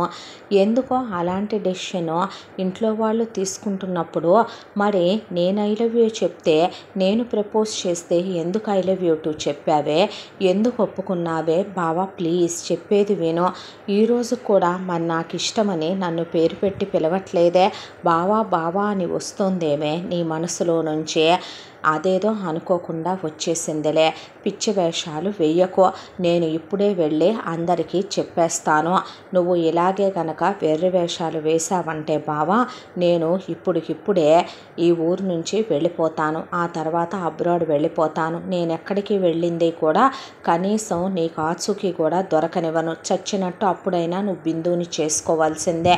అలా కాకపోయినా నేనైతే నీ లైఫ్లో ఉండను. లైఫ్ లాంగ్ రిగ్రెట్ తీసుకోవాల్సి వస్తుంది. చూడు, మంచో చెడో మా నాన్న ఒక తప్పు చేశాడు. మా అమ్మ అహంకారంతో మా నాన్నే ఈ ఫ్యామిలీకి దూరం చేసేసింది. ఆయన ఎప్పుడు హ్యాపీగా లేడు. మళ్ళీ ఇన్ని సంవత్సరాల తర్వాత నేను తిరిగి వస్తే ఆ ముసలి ప్రాణాలు తిరిగి ఊపిరి పోసుకున్నాయి. పెదనాన్న పెద్దమ్మ మొహంలో ఇప్పుడిప్పుడే నేను సంతోషాన్ని చూస్తున్నాను. సొంత కూతుర్లా నన్ను ఆయన చూశాడే తప్ప ఎప్పుడు తమ్ముడు కూతుర్లా చూసిందే లేదు. ఒక విషయం చెప్పమంటావా? శివ నన్ను సొంత చెల్లెలు అనుకుంటున్నాడు, వల్లి నన్ను మరదలు అనుకుంటోంది. మీ అమ్మ నాన్న మేనగోడలుగా నాకు ప్రేమను పంచుతున్నారు. ఇలాంటి కుటుంబాన్ని నాకు నువ్వు దూరం చెయ్యొద్దు. ఏంటి ప్రేమ ప్రేమ ప్రేమ? మనమేమైనా ప్రేమలో తప్పులు తప్పుడు పనులు చేశామా? లైఫ్లో చాలా అనుకుంటాం, అనుకున్నవన్నీ జరగవు. ఒక్కోసారి అనుకోని జరగటమే లైఫ్ అంటే. అయిపోయింది కదా నీకు తనకి ఎంగేజ్మెంట్ కూడా అయిపోయింది. నువ్వే అన్నావు ఒకరోజు హాఫ్ మ్యారేజ్ అయిపోయినట్టే ఎంగేజ్మెంట్ అయిపోతే అనే. ఇప్పుడు తనని నువ్వు దూరం చేయటం, తనకి నువ్వు దూరం అవటం, మరి నీ మీద బిందు ఎక్స్పెక్టేషన్స్ పెంచుకొని ఉండదో, ఇప్పుడు బిందు నీ మీద ప్రేమను పెంచుకొని ఉండదో. నేనే మీ లైఫ్లోకి మధ్యలో వచ్చాను, మధ్యలోనే వెళ్ళిపోతాను. నా గురించి ఆలోచించి మీ లైఫ్లు స్పాయిల్ చేసుకోవద్దు. నేను చస్తానే, నువ్వు సచ్చినా సరే నేనైతే నిన్ను పెళ్లి చేసుకోను. నువ్వు 100 చెప్పు 1,00,000 చెప్పు అనేసరికి నా ఫ్యామిలీ మీద నాకు లేనే, నీ ఫ్యామిలీ ఏంట్రా? నేను కాదా కొడుకు కూతుర్నే? అక్కడ దాకా వస్తే వాళ్ళు నా ఫ్యామిలీ కాదా? పిచ్చి వేషాలు వేస్తే చంప పగులుద్దే అని నువ్వు వెర్రి వేషాలు వెద వేషాలు వేసావంటే నాలో ఇంకో భానుని చూస్తావు, జాగ్రత్త ఫూల్ అని వేలుకు పెట్టిన రింగు తీసి పార్థు జేబులో పడేస్తే, ఇదేంటే నా జ్ఞాపకాలు కూడా వద్దనుకుంటున్నావా? తప్పు. ఇప్పుడు నువ్వు బిందు సొంతం, నా సొంతం కాదు. నువ్వు పెట్టిన రింగ్ నేను ఉంచుకోవటం కూడా తప్పే అని అటు తిరిగి వెక్కి వెక్కి ఏడ్చుకుంటూ వెళ్ళిపోతున్న భానును చూస్తూ, ఆడుకోండే నా జీవితంతో, ఎవరికి నచ్చినట్టు వాళ్ళు ఆడుకోండే, నేనేం చెయ్యాలనేది నేను చేయగలనులే కానివ్వండి అని పార్థు ఇంటికి వెళ్ళాడు. అలా 4-5 రోజుల కాలం గడిచిపోయింది. పార్థు అసలు తిండి తినకుండా నిద్రపోకుండా ఉండలేడు. చిన్నప్పటి నుంచి వర్షం పడుతున్నా వర్షంలో కూడా పడుకొని నిద్రపోతాడు. అంత నిద్ర పట్టుద్ది అంటారు పార్థుకే. తిండి కూడా అలాగే, అసలు ఆకలికి ఆగలేడు. అలాంటిదే భాను జ్ఞాపకాలతో గుండెంతా బరువెక్కిపోయి బిందుతో ఎంత ఫ్యామిలీ కోసం, ఎంత ఇంట్లో వాళ్ళ కోసం కాంప్రమైజ్ అవుదాం అనుకున్నా, ఎంత బిందుని భార్యగా అనుకుందాం అనుకున్నా, చివరికి పెళ్లి దాకా అనుకోగలుగుతున్నాడు. కానీ ఫస్ట్ నైట్లో ఆమె మీద చెయ్యటం, రొమాంటిక్ లైఫ్, పిల్లల్ని కంటాం, లైఫ్ లాంగ్ ఇద్దరు ఒకే గదిలో ప్రతి రాత్రి గడపాలి అనేది గుర్తొచ్చి నలిగిపోతున్నాడు పార్థు. అంత ప్రాణంగా తను భానుని ప్రేమించాననే నిజంగానే తన పిచ్చి మనసుకి ఇప్పుడు దాకా తెలియలేదేమో అనుకున్నాడు. ఇక తిండి తింటల్లా నిద్రపోటల్లా పిచ్చోళ్ళ కూర్చొని ఒకటే ఆలోచన. మనిషిలో లేడు, మనసులో లేదు. ఒకవైపున భాను పరిస్థితి అలాగే ఉంది. కన్నీళ్లు కూడా నలుగురికి కనపడకుండా ఒక్కటే గదిలోకి వెళ్ళి ఏడ్చుకునే పరిస్థితి. పైకి నవ్వు పులుముకొని అందరి ముందు అలా తిరుగుతోంది. ఇక ఒక రోజున పార్థు అనుకుంటూ వచ్చింది లక్ష్మి. ఏంటమ్మా అంటే, ఇదిగో బిందు కోసం కంసాలి కబురు పెట్టి నగలు చేయించాన్రా, తీసుకుని వెళ్ళి ఇద్దాంరా అనేసరికి భానుని అలాగైనా చూడొచ్చు అనే దాంతో పదమ్మా అనే బయలుదేరి వచ్చాడు అమ్మమ్మ తాతయ్యల దగ్గరికి. బిందు ఈగోనే నగలు నచ్చాయా, బాగున్నాయత్త అంటే, నేను కొన్ని తీసుకున్నాను లక్ష్మి చూద్దుగానరా అని ఆడోళ్ళు కూర్చొని నగలు చూసుకుంటూ ఉండగా, అమ్మ భాను నీకు కూడా నీ పెళ్ళికి మళ్ళీ చేయిస్తానే, మేనత్తేమీ పెట్టలేదనుకోబాకు. ఈ నెక్లెసు గాజులు ఇదిగోమ్మా, ఈ చెవి జోకాలు నచ్చి తీసుకున్నానే, నువ్వు కూడా వేసుకోమ్మా అని చెప్పిన తర్వాత, అమ్మ నాది పథకం గొలుసు ఉండాలి కదా, పెద్ద గొలుసు అంది సుమతే. అది భానుకి ఇవ్వవే, నా గుర్తుగా అది వేసుకుంటుంది అంటే, చిన్నన్నయ్యకి ఎంత ఇష్టమో ఎప్పుడు అది పట్టుకొనే నా మెడకాయ లాగేవాడు అంటే, అలాగేలేమనమని చెప్పి దాని పెళ్లిలో దాని మొగుడుతో వేద్దాంలే దాని మెళ్ళో అంది సుమతే. అనేసరికి అలా ఒకళ్ళ వైపు ఒకళ్ళ కళ్ళల్లో ఒకళ్ళు చూసుకుంటూ మాట్లాడుతూ ఉండగా 2 ఇళ్లని కవర్ చేసేంత పడవంత పెద్ద కారు హారన్ వేసుకుంటూ కారు వస్తూ ఉండగానే ఎవరో కారు కన్నా ముందే ఆ ఊళ్ళో వాళ్ళు బండి మీద వచ్చి, ఓ రాఘవరావు గారు, ఎవరో దొరబాబులాగా ఉన్నాడు, ఒక అబ్బాయి మీ గురించి అడుగుతా వచ్చాడు, ఆ అబ్బాయి కారు రాదు బాబు అన్నా కూడా మళ్ళీ సగమూరు వెనక్కెళ్ళి రివర్స్ చేస్తే కానీ అవ్వదు, అంత పెద్ద కారు వేసుకొని వస్తున్నాడు ఒక అబ్బాయి అని చెప్పి వాళ్ళు వెళ్ళిపోతే ఎవరా అని వీళ్ళంతా లేచి నిలబడ్డారు. అయితే కారులో నుంచి అలా blue colour jeans, pink colour T shirt, white colour blazer వేసుకొని కూలింగ్ గ్లాసులు పెట్టుకొని అలా పెద్ద కారులో నుంచి బ్రాండెడ్ బెల్టు, అలాగే బ్రాండెడ్ వాచ్, బ్రాండెడ్ షూస్ వేసుకొని చాలా స్పెషల్గా, నిజం చెప్పాలంటే బాలీవుడ్ హీరోలా కాదు హాలీవుడ్ హీరోలాగా 6 ప్యాక్ బాడీతో ఉన్నటువంటి ఒక అబ్బాయి దిగాడు. ఆ అబ్బాయి పర్ఫ్యూమ్ వాసన వీళ్ళ వీధి గుమ్మంలో నుంచి గుప్పును కొడుతుంది వీళ్ళకి. అలా అందరూ చూస్తూ నిలబడేసరికి శశాంక్ అనుకుంటూ పరిగెత్తుకుంటూ వెళ్ళింది భాను. ఇదొకటి, అందరినీ వరుసలు పెట్టి పిలిచావదు, పేర్లు పెట్టి పిలుస్తుంది, ఎవడో వేడో ఏమవుతాడో దేనికి అనేసరికి అలా హాయ్ అంటే హాయ్ని హక్ చేసుకున్నారు. ఎందుకో గుండెల్లో కలుక్కుమనిపించింది ఒక్కసారిగా పార్థుకే. అనిపించింది చాచా అన్నయ్య అయి ఉంటాడు, తప్పు అలా అనుకోకూడదు, తప్పు అలా అనుకోకూడదు అన్న తర్వాత వీళ్ళమ్మ ఒక్కటేగా, దీని పెద్దమ్మ పిన్ని లేరుగా అన్నయ్యలు అనుకోవటానికి అని మళ్ళీ అనుకున్న తర్వాత ఎవరమ్మా అని అడిగారు. రాఘవరావు, సుమతి. మా మామయ్య ప్రకాష్, మా అత్తయ్య దుర్గా ఉన్నారు కదా, వాళ్ళ ఒక్కగానొక్క కొడుకు ప్రిన్స్ చార్మింగ్, మా బావ శశాంక్ అని చెప్పేసరికి, ఇంతకాలం నా గురించి మీకు ఇంట్రడక్షన్ కూడా ఇవ్వలేదా ఇది అనేపాటికి, ఇది అది అంటం చూసే ఆ అబ్బాయి ఆహార్యం చూసే 6 అడుగుల ఎత్తు, వీడిది అని అలా చూస్తూ ఉండగా, ఏంటి ఇది విలేజ్ అటైరా అనేసరికి, కంప్లీట్గా కాదులే అని ఇంగ్లీష్లో మాట్లాడుకుంటున్నారు ఇద్దరు.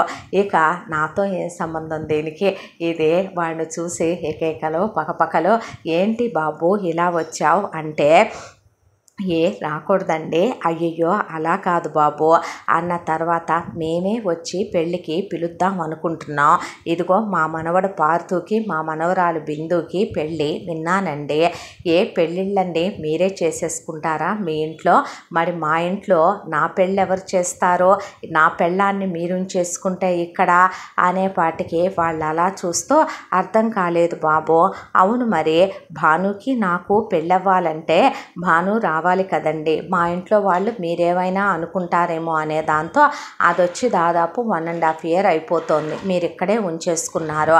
మరి మేము కమిట్మెంట్లు ఇచ్చాం, మాకు ఎక్స్పెక్టేషన్స్ ఉంటాయి. మేము ఎప్పుడు పెళ్లి చేసుకోవాలంటారో, మా పెద్దవాళ్ళు కూడా మరి మమ్మల్ని అలాగే ఉంచేశారండి అనేసరికి శశి షూస్ అంది. ఇక భాను అనేసరికి బయట అంటే బయట విప్పిన తర్వాత కాళ్ళు కడుక్కో బాబు అంటే పర్వాలేదండి తన్ని తీసుకెళ్దామని వచ్చాను అంటే బిందు పరిగెత్తుకుంటూ వచ్చి నా పెళ్ళి ఇంకో 3 వారాలే ఉంది, నా పెళ్ళి అయిందాక నువ్వు ఉండాలి, నా పెళ్ళి నా ఫస్ట్ నైట్లు అయిన తర్వాతే నువ్వు వెళ్ళాలి, అదుండేం చేస్తుంది నీ ఫస్ట్ నైట్లకి నీ పెళ్ళికే అన్న తర్వాత మేమే పిలుద్దాం అనుకున్నాం బాబు. ఏంటి నిజమే? చూడండి, మీరు పిలిచేంత బంధుత్వాలు, మీరు పిలిచేంత బాంధవ్యాలు మన 2 ఫ్యామిలీల మధ్య లేవని నాకు బాగా తెలుసు అనేసరికి చచ్చా నిజంగా ఈరోజే వచ్చాయి శుభలేఖలు, ఇంకా ఓపెన్ కూడా చేయలేదు, ఇంటికొచ్చి పిలుద్దామని అనుకుంటున్నారు అన్నాడు శివ. రియల్లీ అన్నాడు శశాంక్. అనేసరికి అవునండి అండి ఏం అక్కర్లేదు, కాల్ మీ శశాంక్ అన్నాక ఏం చేస్తావు బాబు అంటే ఎంఎస్ చేశానండి, బిజినెస్ చూసుకుంటున్నాడు తాతయ్య, మందే ఉందిగా బిజినెస్, తను తీసుకోవాల్సిందే ఏ డెసిషన్లు అయినా బిజినెస్ గురించి. అమ్మ బాబోయ్ అసలు ఎంత ఇదిగా ఉంటాడో, ఇంకా చాలే ఆపేసి బయలుదేరతావా బాబు, పిల్ల పెళ్ళుందయ్యా, అలా ఎలా తీసుకెళ్తావు మా చెల్లిని, నా పెళ్ళయిందాక నేను పంపించను, ఇంకొక 3 వారాలే అయిన తర్వాత తీసుకెళ్ళు, అదేదో మీరు వచ్చారు కదండి, చిన్నప్పటి నుంచి ఎప్పుడు విలేజెస్ చూసి ఉండరు, సిటీలోనే పుట్టి పెరిగి ఉంటారు కదా, ఈ 3 weeks మీరు కూడా ఇక్కడే ఉండొచ్చు కదండి అంటే నేను ప్లాన్ చేసుకొని రాలేదు, ప్లీజ్ శశి ఉండొచ్చుగా, ఉండి ఈ పెళ్ళేదో అయిపోయిన తర్వాత కలిసే వెళ్ళిపోదాం, నీకు కావలసిన థింగ్స్ అన్నీ కాల్ చేస్తే పంపించరా మామయ్య అత్తయ్య, అది కాదే ప్లీజ్ శశి అంటే సరే నీకోసం కానీ అనేసరికి పాడుతూ కళ్ళల్లో నుంచి నీళ్లు బొట్ట బొట్ట బొట్ట కారిపోతూ ఉండగా ఏమనుకోకు బాబు, మీ అమ్మగారి గురించి నాన్నగారి గురించి చెప్పింది కానీ నీ గురించి అనలేదు, దానిలో ఏముందండి, చిన్నప్పటి నుంచి వీళ్ళమ్మల దీనికి అహంకారం పొగరు రాకూడదు అనే దాంతోనే అదే మీ అబ్బాయి మా మామయ్య దీన్ని మా అమ్మ దగ్గర పెట్టి పెంచారు, మా అమ్మ దీన్ని చాలా సంస్కారంగా పెంచింది, చిన్నప్పటి నుంచి వాళ్ళు మా ఇద్దరికి పెళ్లి చేయాలనుకున్నారు, ఆ తర్వాత నా ఎడ్యుకేషన్ అయిపోయి నేను మా బిజినెస్లోకే దిగాను, ఇక ఇది ఇంట్లోనేగా ఉంటుంది నా సొంతమే అనే దాంతో నేను ఎప్పుడు దానికి చెప్పలేదులేండి, మన ఇద్దరికి పెళ్ళి అనుకున్నారా అంది భాను.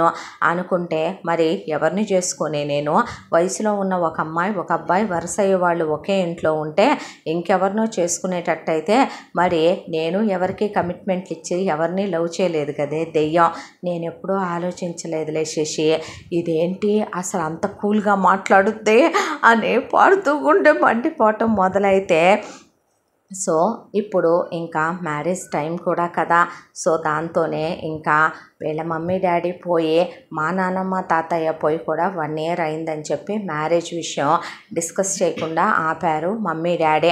ఆ తర్వాత ఇది వస్తుంది అనుకుంటే అక్కడ మేడం గారు ఇక్కడ సెటిల్ అయిపోయి కాల్ చేసిన ప్రతిసారి మాతో ఇక్కడ వాటి విషయాలు వీటి విషయాలు చెప్తున్నారే తప్ప వస్తానని చెప్పట్లేదు, అందుకే నేనే వచ్చి డైరెక్ట్గా తీసుకెళ్దామని వచ్చాను దీన్నే అనేసరికి అది ఇది అని కూడా అనేసుకుంటున్నాడంటే చాలా ఎక్స్పెక్టేషన్లు పెంచేసుకొని ఉంటాడుగా, ఇది అదే కొంపలో ఏడిసిందిగా, దీనికి అది కూడా తెలియదు అనమాట. అవునులే ఒరే పార్తో ఒరే శశాంకు అంటే ఏం తెలుస్తుంది, బావా అంటే వాళ్ళకున్న ప్రేమ తెలుస్తుంది, నా ప్రేమ ఏమైనా దీనికి తెలిసిందా, పశువు ఇది అనుకున్న పార్థు బ్రదర్ అని బాధని చెప్పుకుందాం అనుకుంటే చాలా సీరియస్గా చాలా ప్రాక్టికల్గా చాలా కమర్షియల్గా దుమ్ము దులుపు దంచుకొట్టు అన్నట్టుగా మాట్లాడేస్తున్నాడు బ్రదరు.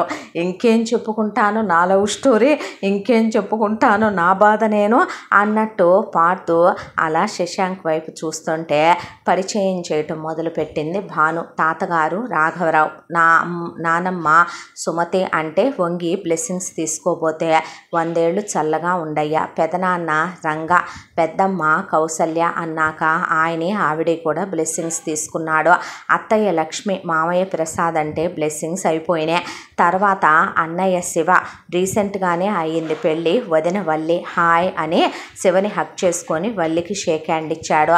ఆ తర్వాత బిందు, ఇప్పుడు పెళ్లి చేసుకోబోతున్న పెళ్లి కూతురు. ఇడుగో పెళ్లి కొడుకు పార్థు, అత్తయ్య కొడుకు అనేసరికి పార్థుని కౌగిలించుకొని బిందుకు షేక్ హ్యాండ్ ఇస్తే హాయ్ హాయ్ హాయ్, నువ్వు మా ఊళ్ళోనే ఉంటున్నావుగా, హాయ్ ఉండు, మా చెల్లిని పెళ్ళాక పంపిస్తాను హాయ్ అంటే క్రేజీ అన్నాడు బిందుని చూసి. ఆ తర్వాత మీ భాను అన్న తర్వాత వీటికేం తక్కువ లేదు అనేసరికి నవ్వి తల మీద ఒకటేస్తే బాబుకి ఒక గది చూపించండి, ఏసీ ఉన్న గదే అన్న తర్వాత నా థింగ్స్ కొన్ని ఉన్నాయండి అంటే మేము తెప్పిస్తాం బాబు అన్న తర్వాత లోపలికి తెప్పించారు. కాల్ చేసి ఇలా భాను ఉండమంటుంది మమ్మీ డాడీ, సో ఉండి భానుని తీసుకొని వస్తానంటే ఇంకొక 7 గంటల్లో నీ ముందుకి నీకు కావాల్సిన నీ మొత్తం పంపించేస్తావు నాన్న, నీకు అక్కడికి ఏమీ ప్లాన్ చేసుకొని వెళ్ళలేదుగా నువ్వు అని చెప్పి అటు నుంచి ప్రకాష్, దుర్గా డ్రైవర్ ఇంకొక కారులో బయలుదేరి కూడా పోయాడని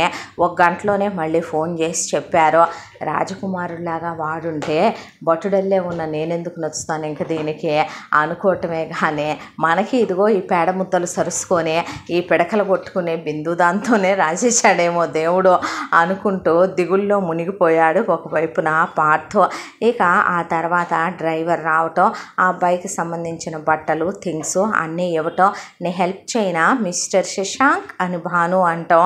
ఆ తర్వాత పర్లేదే అలాగే ఉండనివ్వు, ఇక్కడెటు అంత వార్డ్రోబ్స్ లేవుగా, ఉన్న వాటిల్లో నేను నీట్గానే అరేంజ్ చేస్తాలే అని అవి సర్ది పెట్టడం, ఇద్దరు మాట్లాడుకోవటం. అవన్నీ చూస్తున్న పార్థుకి పిచ్చెక్కిపోతూ బిందు బావా నగలు బాగున్నాయా అంటే పిచ్చెక్కిపోతుంది ఒకవైపున. ఈలోపు వల్లి వచ్చి మా ఆయన ఏడిపించావుగా అమ్మ పెళ్ళిలో, నీ పెళ్ళిలో నిన్ను ఏడిపించకపోతే చూడు, నీ ఫస్ట్ నైట్కి నేను నీ గదిలోకి వచ్చి మంచం కింద పడుకుంటా, ఎందుకే మా ఇద్దరు మధ్యలో పడుకుందా, ఎవరొద్దన్నారు నిన్ను, ఏంట్రా చిక్కిపోయి ఉంది నాకు, ఇసుకెచ్చబాకు నన్ను అని ఒకవైపున ఫ్రస్ట్రేషన్లో పడి కొట్టుకుంటున్నాడు పార్థు. ఇలా ఉండగా ఇక రోజు వీళ్ళు బయటికి వెళ్ళేటప్పుడు రా బాబు మా పొలాలు అవి చూద్దు కానీ అని చెప్పి వీళ్ళతో పాటు విలేజ్ ఎందుకో చూడాలనిపించింది తనకు కూడా. దాంతో బాగుంటుంది విలేజ్ అట్మాస్ఫియర్.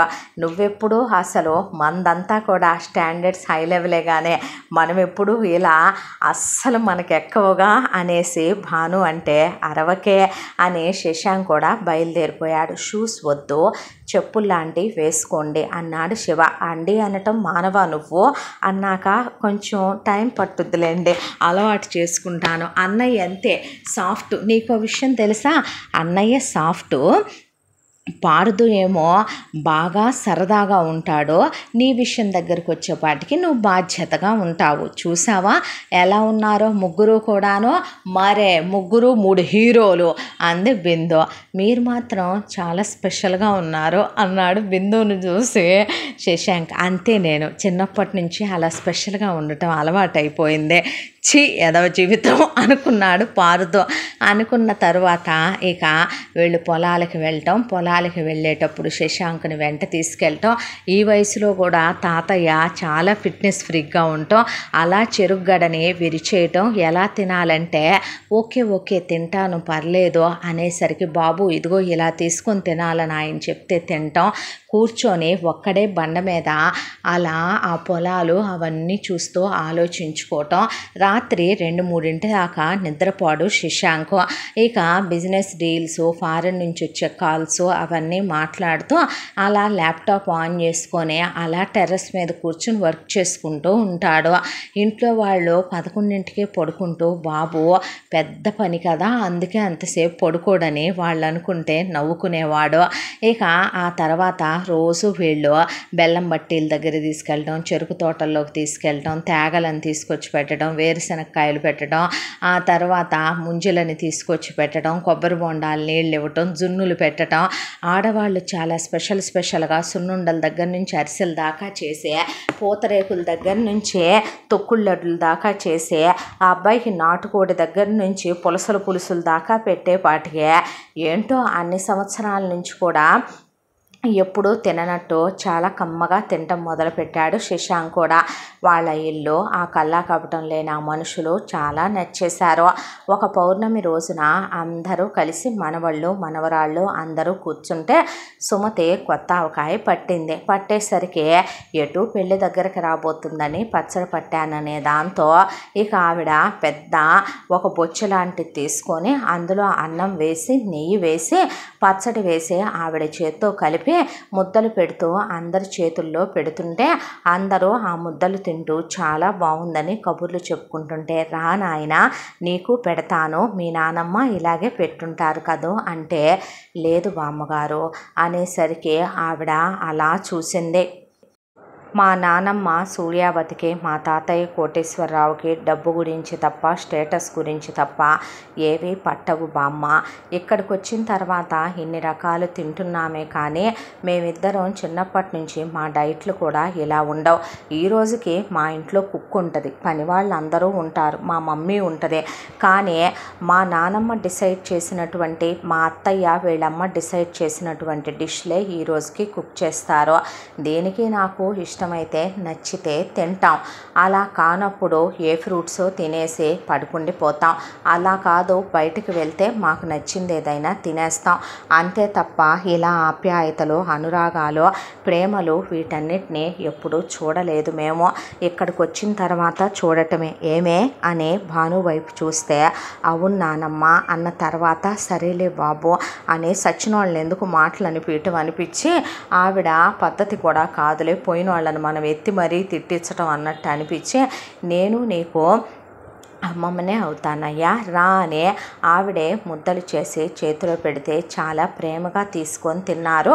భాను, శశాంక్ కూడా అలా చూశారు పార్థు వాళ్ళు. ఆ తర్వాత కూర్చొని శశాంక్ ఆలోచించుకుంటూ ఏదో వర్క్ చేసుకుంటుంటే పక్కన వెళ్ళి భుజం మీద చెయ్యేసి కూర్చున్నాడు రంగా. కూర్చొని, ఏం బాబు ఏం తోచట్లేదా, ఆలోచించుకుంటున్నావు ఒక్కడివే అని మరొక వైపున ప్రసాద్, బాబు సిటీలో పుట్టి పెరిగాడుగా, ఇక్కడ కొత్తగా ఉన్నట్టుంది, ఏం నాయనా అనేసరికి రాఘవరావు, ఏం మనవడు ఎలా ఉందయ్యా, ఊరు నచ్చిందా అని వాళ్ళు పలకరిస్తూ కూర్చుంటే శివ, పార్థు వీళ్ళందరూ కూడా అక్కడే ఉన్నారు. ఉన్న తర్వాత మిమ్మల్ని ఒక మాట అడగొచ్చా అంకుల్ అన్నాడు రంగాని. ఏంటి నాయనా అంటే, చిన్నప్పటి నుంచి మీ తమ్ముడు, అదే మా మామయ్య భాను వాళ్ళ నాన్న, ఎప్పుడు మీలా అయితే అక్కడ హ్యాపీగా లేడు. నాకు ఒకటి అర్థమైంది అంకుల్, ఆయన మీ నుండి మా అత్తయ్యని ప్రేమించాను, కమిట్మెంట్ ఇచ్చాను అనే దాంతో పెళ్లి చేసుకోవాలి అని అక్కడి దాకా వచ్చాడే తప్ప, వచ్చిన తర్వాత ఒక 1 year ఏమైనా ఆయన హ్యాపీగా ఉన్నాడేమో. ఈలోపే భాను పుట్టేసిందా, ఆ తర్వాత వాళ్ళిద్దరూ కలిసి ఉండడానికి కారణం ఇదైందనే నాకు ఇప్పుడిప్పుడే అర్థమవుతోంది. అదేంటి బాబు, నిజం అంకుల్, ఎప్పుడు ఆయన ఏదో ఆలోచిస్తూ ఉండేవాడు, ఏదో మదన పడుతూ ఉండేవాడు, ఏదో కోల్పోయినట్టు ఉండేవాడు. ఆయన మనసు ఎందుకో ఎప్పుడో మీకోసమేనేమో ఆకాశంలోకి చూస్తూ, లేదంటే పచ్చగా ఉన్న మొక్కల్ని చూస్తూ, ఆడుకుంటున్న మా ఇద్దరిని చూస్తూ ఆయన ఏదో మిస్ అయిపోయానని అనుకుంటూ ఉండేవాడేమో బహుశా. మీరన్నారు కదా మొన్న, చిన్నప్పటి నుంచి మీరు అలాగే లక్ష్మి ఆంటీ, రాము అంకుల్ ఆడుకునే వాళ్ళమని, సరదాగా ఒకళ్ళకొకళ్ళు తినిపించుకునే వాళ్ళమని, ఆంటీకి ఒకళ్ళు గోరింటాకు పెడితే ఒకళ్ళం ఫుడ్ పెట్టే వాళ్ళమని, ఈ అంకుల్ పెళ్లి చేసుకొని వచ్చిన తర్వాత మీకు బ్రదర్లా అయిపోయారు, బ్రదర్లా అలా కాదని మీరు ఇవన్నీ చెప్పారు కదా. బట్ అక్కడ అవేవి ఉండవు. మా నాన్న నోరెత్తకూడదు మా నానమ్మకి, తాతయ్యకి. ఇక మా అమ్మ విషయం అంటే, మా మమ్మీ ఆ ఇంట్లో సోఫాలు, కుర్చీలు, టేబుళ్ళు, టీవీలతో పాటు మా మమ్మీ కూడా ఉంటుందంతే. మా నానమ్మ, తాతయ్య, మా డాడీని, మమ్మీని నోరెత్తనివ్వరు. ఇక రాము గారు ఉన్నారంటే ఆయన ఎప్పుడూ బయటపడి ఏ విషయం, ఏ బాధ షేర్ చేసుకునే వైఫ్ కాదు భాను వాళ్ళ మమ్మీ. మా మేనత్తని చెప్పటం కాదు, ఎప్పుడూ ఒక మనిషిలా కూడా ఆవిడ ఆయనతో బిహేవ్ చేయలేదు. ఆవిడ సంగతి తీసి అలా పెడితే, ముమ్మూర్తుల ఎంతైనా వాళ్ళ అమ్మా నాన్న, మా నానమ్మ తాతయ్యని పోలి పుట్టింది కదా, వాళ్ళు ఎప్పుడో అల్లుడిని కొడుకులా ఆదరించిందే లేదో. ఎందుకో మిమ్మల్ని చూస్తే చాలా హ్యాపీగా ఉంది అంకుల్. ఇలా అందరూ కలిసి ఉండే ఒక వాతావరణంలో, ఒక అట్మాస్ఫియర్లో మేమిద్దరం పెరగలేదు. అంతా కమర్షియాలిటీ అంతే. పొద్దున్నే లేస్తాం, జాగింగులకి జిమ్ములకి వెళ్తాం, ఎవరి దిక్కున వాళ్ళం, వస్తాం, నచ్చితే తింటాం, లేదంటే కనుక ఏ రెస్టారెంట్కు వెళ్ళిపోతాం. అది కాలేజ్కి వెళ్ళిపోద్ది, నేను ఆఫీస్కి వెళ్ళిపోతాను. ఆ తర్వాత మళ్ళీ ఎప్పుడో ఈవినింగ్కి మీట్ అవుతాం. మీట్ అయినప్పుడు కాసేపు వీళ్ళు ఏదో ఒకటి క్వశ్చన్స్ వేస్తారు, నచ్చితే ఆన్సర్ చెప్తాం, లేదంటే రూముల్లోకి వెళ్ళి డోర్స్ క్లోజ్ చేసుకుంటాం. నచ్చితే ఇంట్లో కుక్ చేసింది తింటాం, లేదంటే ఫుడ్ ఆర్డర్ పెట్టుకోవటమో బయటకు వెళ్ళి తింటామో. నేను ఆఫీస్ వర్క్తో బిజీ, అది దాని ప్రాజెక్టులని, లేదంటే కనుక దానికి సంబంధించిన కాలేజ్ వర్క్లని, అది బిజీ. ఇక రాము మామయ్య మా డాడీ ఆఫీస్ పనుల్లో బిజీ.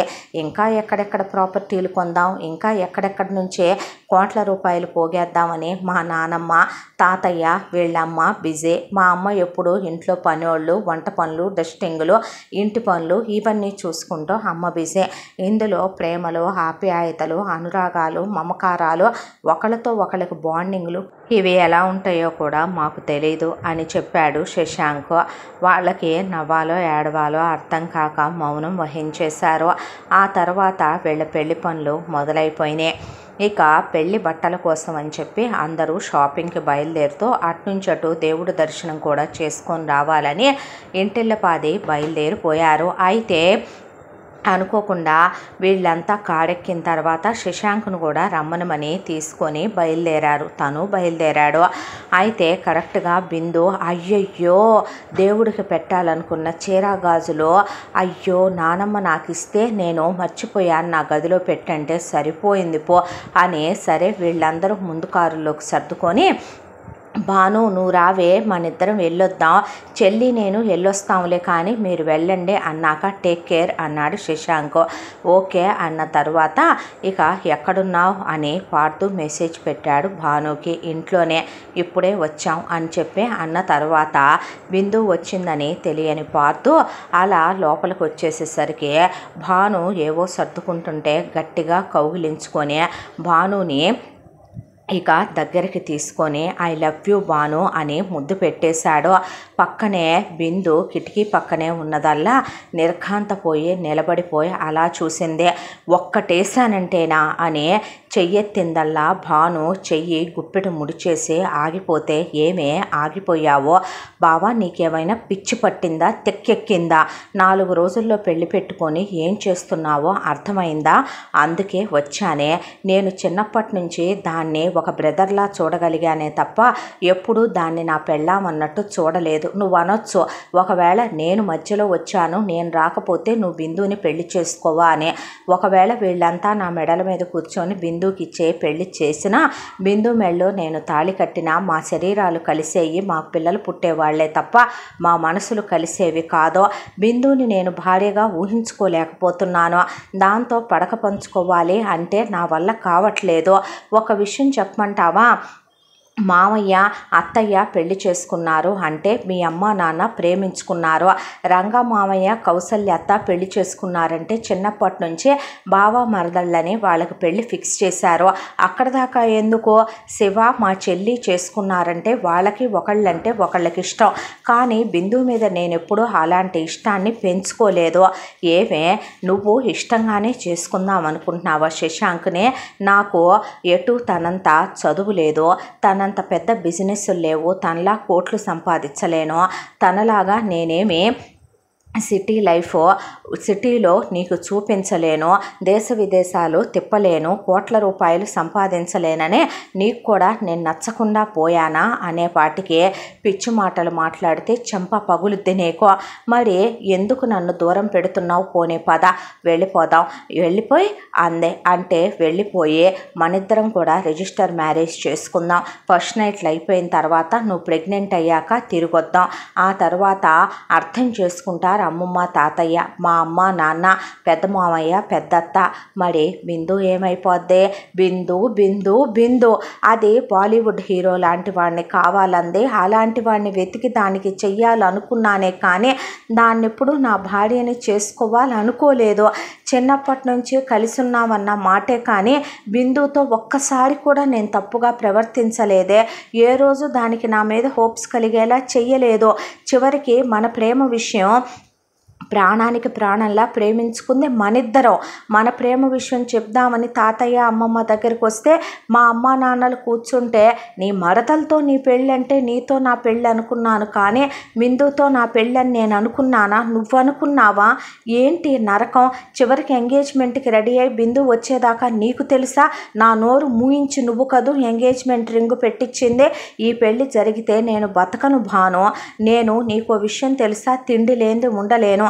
ఈ రోజుకి నేను కడుపు నిండా తిండి తింటలేదే, నిద్రలేంది ఉండలేను. నేను ప్రశాంతంగా నిద్రపోయి ఎన్ని రోజులైందో అర్థం చేసుకోవే. నీకు దండం పెడతాను, పెద్ద పెద్దగా అరవకు. కొడితే మొహం పగులుద్దే. పక్క రూమ్లో బిందు ఉంటే దానికి చెప్తాను. వెళ్ళి పిచ్చి పిచ్చి వేషాలు వేస్తే అది సెన్సిటివ్, తీసుకోలేదు అది ఇలాంటి విషయాలు. అయితే నన్ను తీసుకోమంటావా? అయితే నన్ను నరకం అనుభవించమంటావా? పిచ్చి పట్టిందా నీకు? దాంతో నీ లైఫ్ హ్యాపీగా ఉంటుంది. అది నువ్వెలా చెప్పగలుగుతావు? ఓ అంటే నువ్వు శశాంకుని చేసుకొని శశాంక్ చేత మీద చెయ్యి ఎంచుకుంటూ ఉంటే నేను ఆ మాటే తట్టుకోలేకపోతున్నానే. నువ్వు హ్యాపీగా ఉంటావా? నేను శశాంకుని చేసుకుంటానో లేదో, ఇంకెవరిని చేసుకుంటానో అసలు పెళ్ళి చేసుకోను. ఓ మీరు త్యాగమూర్తులమ్మా, మీరు గొప్పవాళ్ళు. మా దాకా వచ్చేపాటికి మేము స్వార్థపరులో. నీ వరకే అవునే, చిన్నప్పటి నుంచి ఒకే ఇంట్లో ఉన్నావు కదా వాడితో. వాడికి నీకు పెళ్ళని నీకు తెలీదా? శశాంక్ అని తెలుసు, మావని తెలుసు. ఏమీ ఉసే ఆయన అంత క్లోజ్గా మాట్లాడుతున్నాడుగా. చిన్నప్పటి నుంచి అలానే మాట్లాడతాడు, కలిసి ఆడుకున్నాం కాబట్టి. మరి పెళ్ళని నాకు తెలియదు ఆ విషయం. అంటే ఇప్పుడు హ్యాపీగానే చేసుకుంటావా? నీకేమైనా పిచ్చి పట్టిందా ఏంటి? ఓ నువ్వు నన్ను మర్చిపోలేక చేసుకోవా? కానీ మరి నేను దాన్ని ఎలా చేసుకోనే? పోనీ నేను చావనా? నువ్వు చచ్చినా నేను నిన్ను చేసుకోను. పోనీ పర్వాలేదే, నేను చచ్చిన తర్వాత మా అమ్మ నాన్న, మా అమ్మ గొడ్డుమూతవుతే మా నాన్న గొడ్డుమూతోడవుతాడు. ఎటు ఉన్నది మొత్తం శివం చేసుకుంది కాబట్టి వల్లికి పెట్టేస్తారు. ఒకళ్ళు ఉంటారులే వాళ్ళకి. నువ్వు హ్యాపీగా ఉండు, బిందు హ్యాపీగా ఉంటుంది. నేను మాత్రం ఈ పెళ్ళి చేసుకోలేను. నువ్వు పెళ్ళికి ఏదైనా ఆటంకం కలిగించినా, నువ్వు పెళ్ళి చేసుకోకపోయినా, ఏదైనా జరిగినా నాలో నువ్వు మరో మనిషిని చూస్తావు. అదే పెళ్ళిలో నీతో పాటు నేను పోవటం చూస్తావు. ఇంతకు మించి నువ్వేదైనా మాట్లాడితే నేను అస్సలు ఒప్పుకోను. ఇంకోసారి నాతో ఇలా ఒంటరిగా మాట్లాడాలనే, ఇలా హక్ చేసుకోవటం, ముద్దు పెట్టుకోవటం, పెదవేషాలు ఇస్తే దవడ పగలగొడతాననే బయటికి తోసి అవతల పడేసింది భాను. దాంతో వెళ్ళి స్తంభానికి గుద్దుకొని కింద పడ్డాడు పార్థు. కళ్ళు తుడుచుకుంటూ నేను బతుకున్నప్పుడు కదే, నేను చచ్చైనా నిన్ను సాధించుకుంటానేమో కానీ నిన్ను నేను వదిలేసినప్పుడు చూద్దాంలే అని ఏడ్చుకుంటూ వెళ్ళిపోయాడు పార్థు. ఇదంతా విన్న బిందు అలా నిలబడిపోయింది.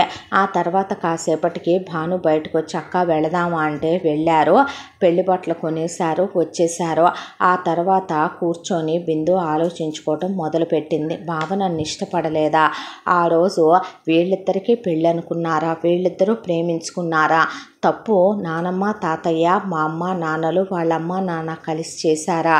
ఇప్పుడు బావ దాన్ని ప్రేమించి నన్ను వీళ్ళందరూ ఏమనుకుంటారో అని, ఎక్కడ వీళ్ళిద్దరిని తప్పుగా అనుకుంటారోనని పెళ్లి చేసుకోవటానికి ఒప్పుకున్నాడా?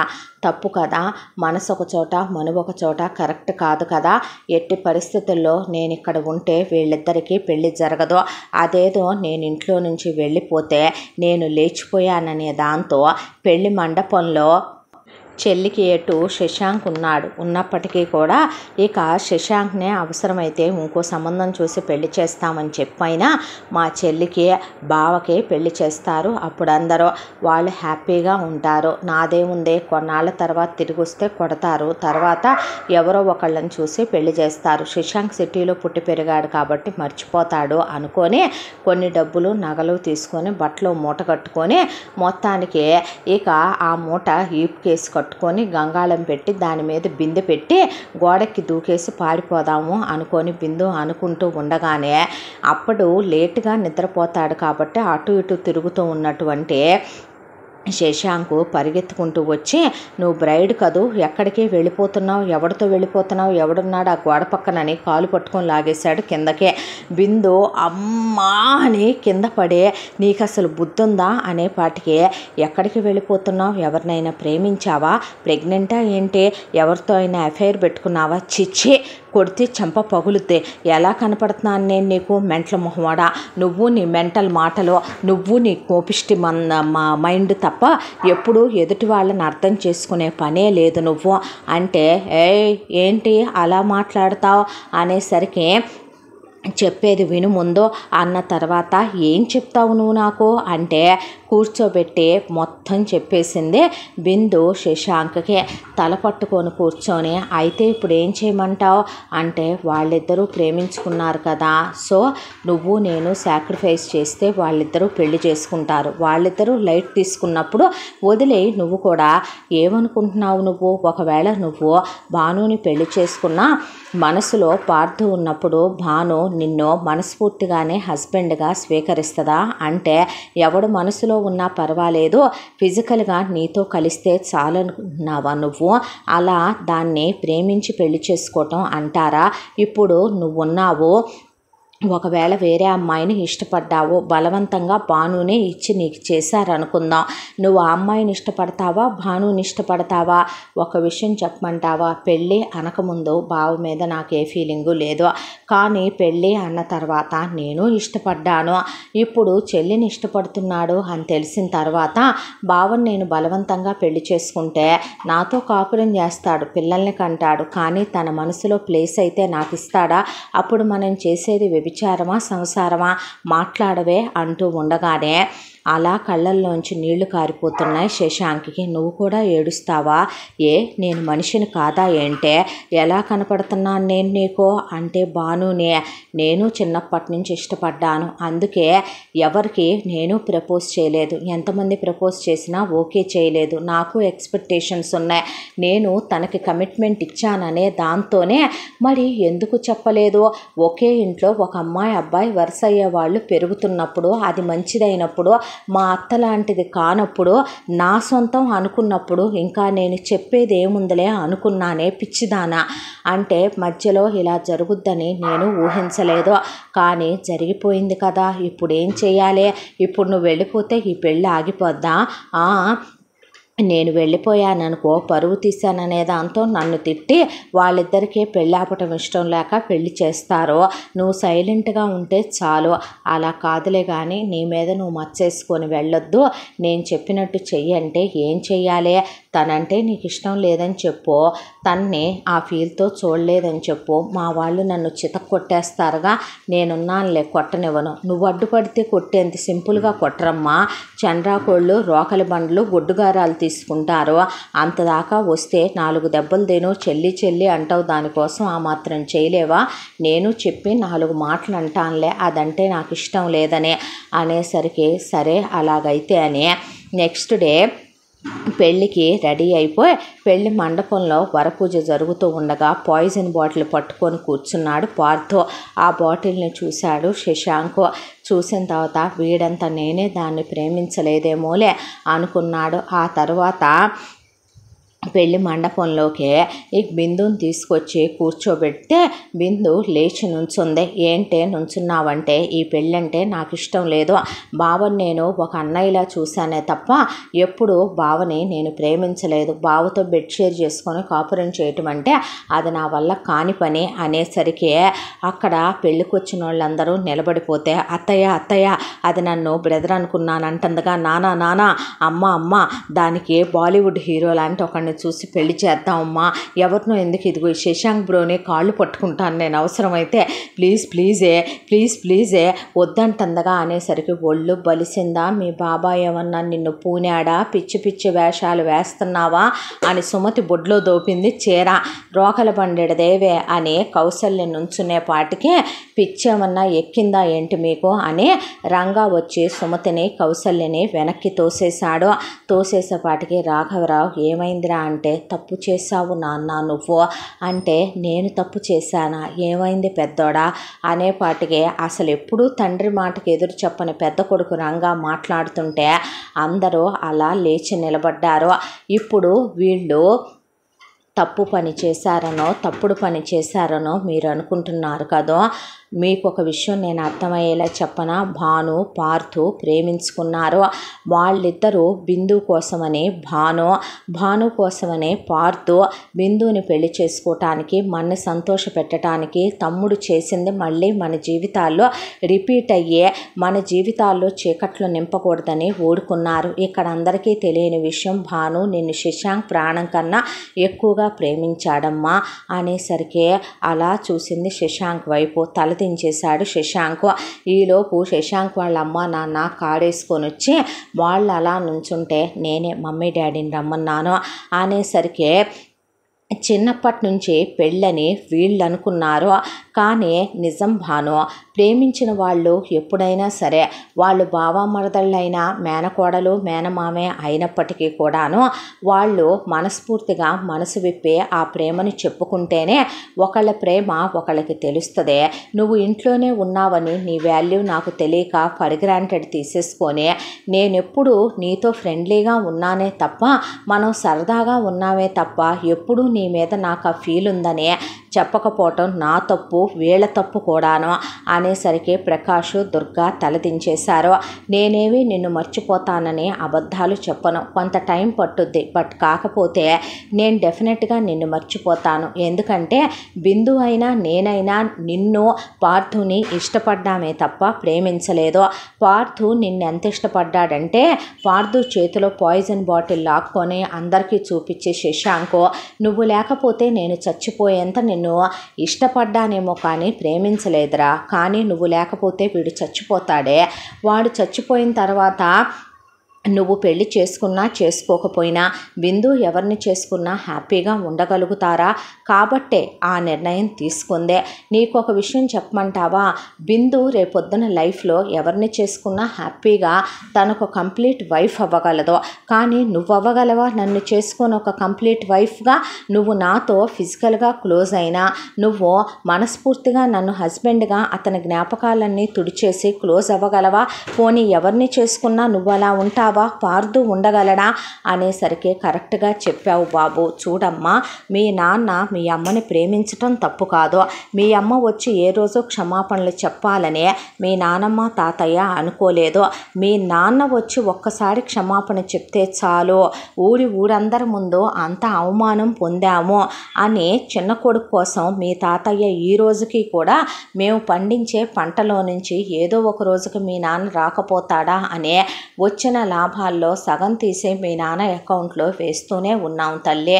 మీ నాన్న కోసమనే నగలు నీకోసమని చేయించి పక్కన పెడుతూనే ఉన్నారు. బిందుతో సమానంగా కౌసల్యతో సమానంగా మీ అమ్మకి తీసుకునే ఉంచారమ్మా. ఒక్క విషయం చెప్పమంటావా, మీ నాన్న మీ అమ్మని ప్రేమించటం తప్పు కాదు, ఆ ప్రేమ విషయం ఇంట్లో వాళ్ళ దగ్గర అంత ప్రేమగా ఉండే కుటుంబంలో దాచటం తప్పు. ఇప్పుడు అదే తప్పు మళ్ళీ నువ్వు చేస్తావా? నువ్వు లేందే ఆ పిచ్చోడు బతుకుతాడు అనుకుంటున్నావా? వాడు ఒకరోజు తిండి తినకపోతేనే ఉండలేడు. ఇన్ని రోజులుగా నా జీవితంలో నాకేం కష్టాలున్నాయి మామయ్య అనేవాడు ఈరోజు తిండి తింటల్లా నిద్రపోటల్లా. ఏ లక్ష్మి, నీకు బిందుయే కోడలుగా కావాలా, భాను వద్దేమే?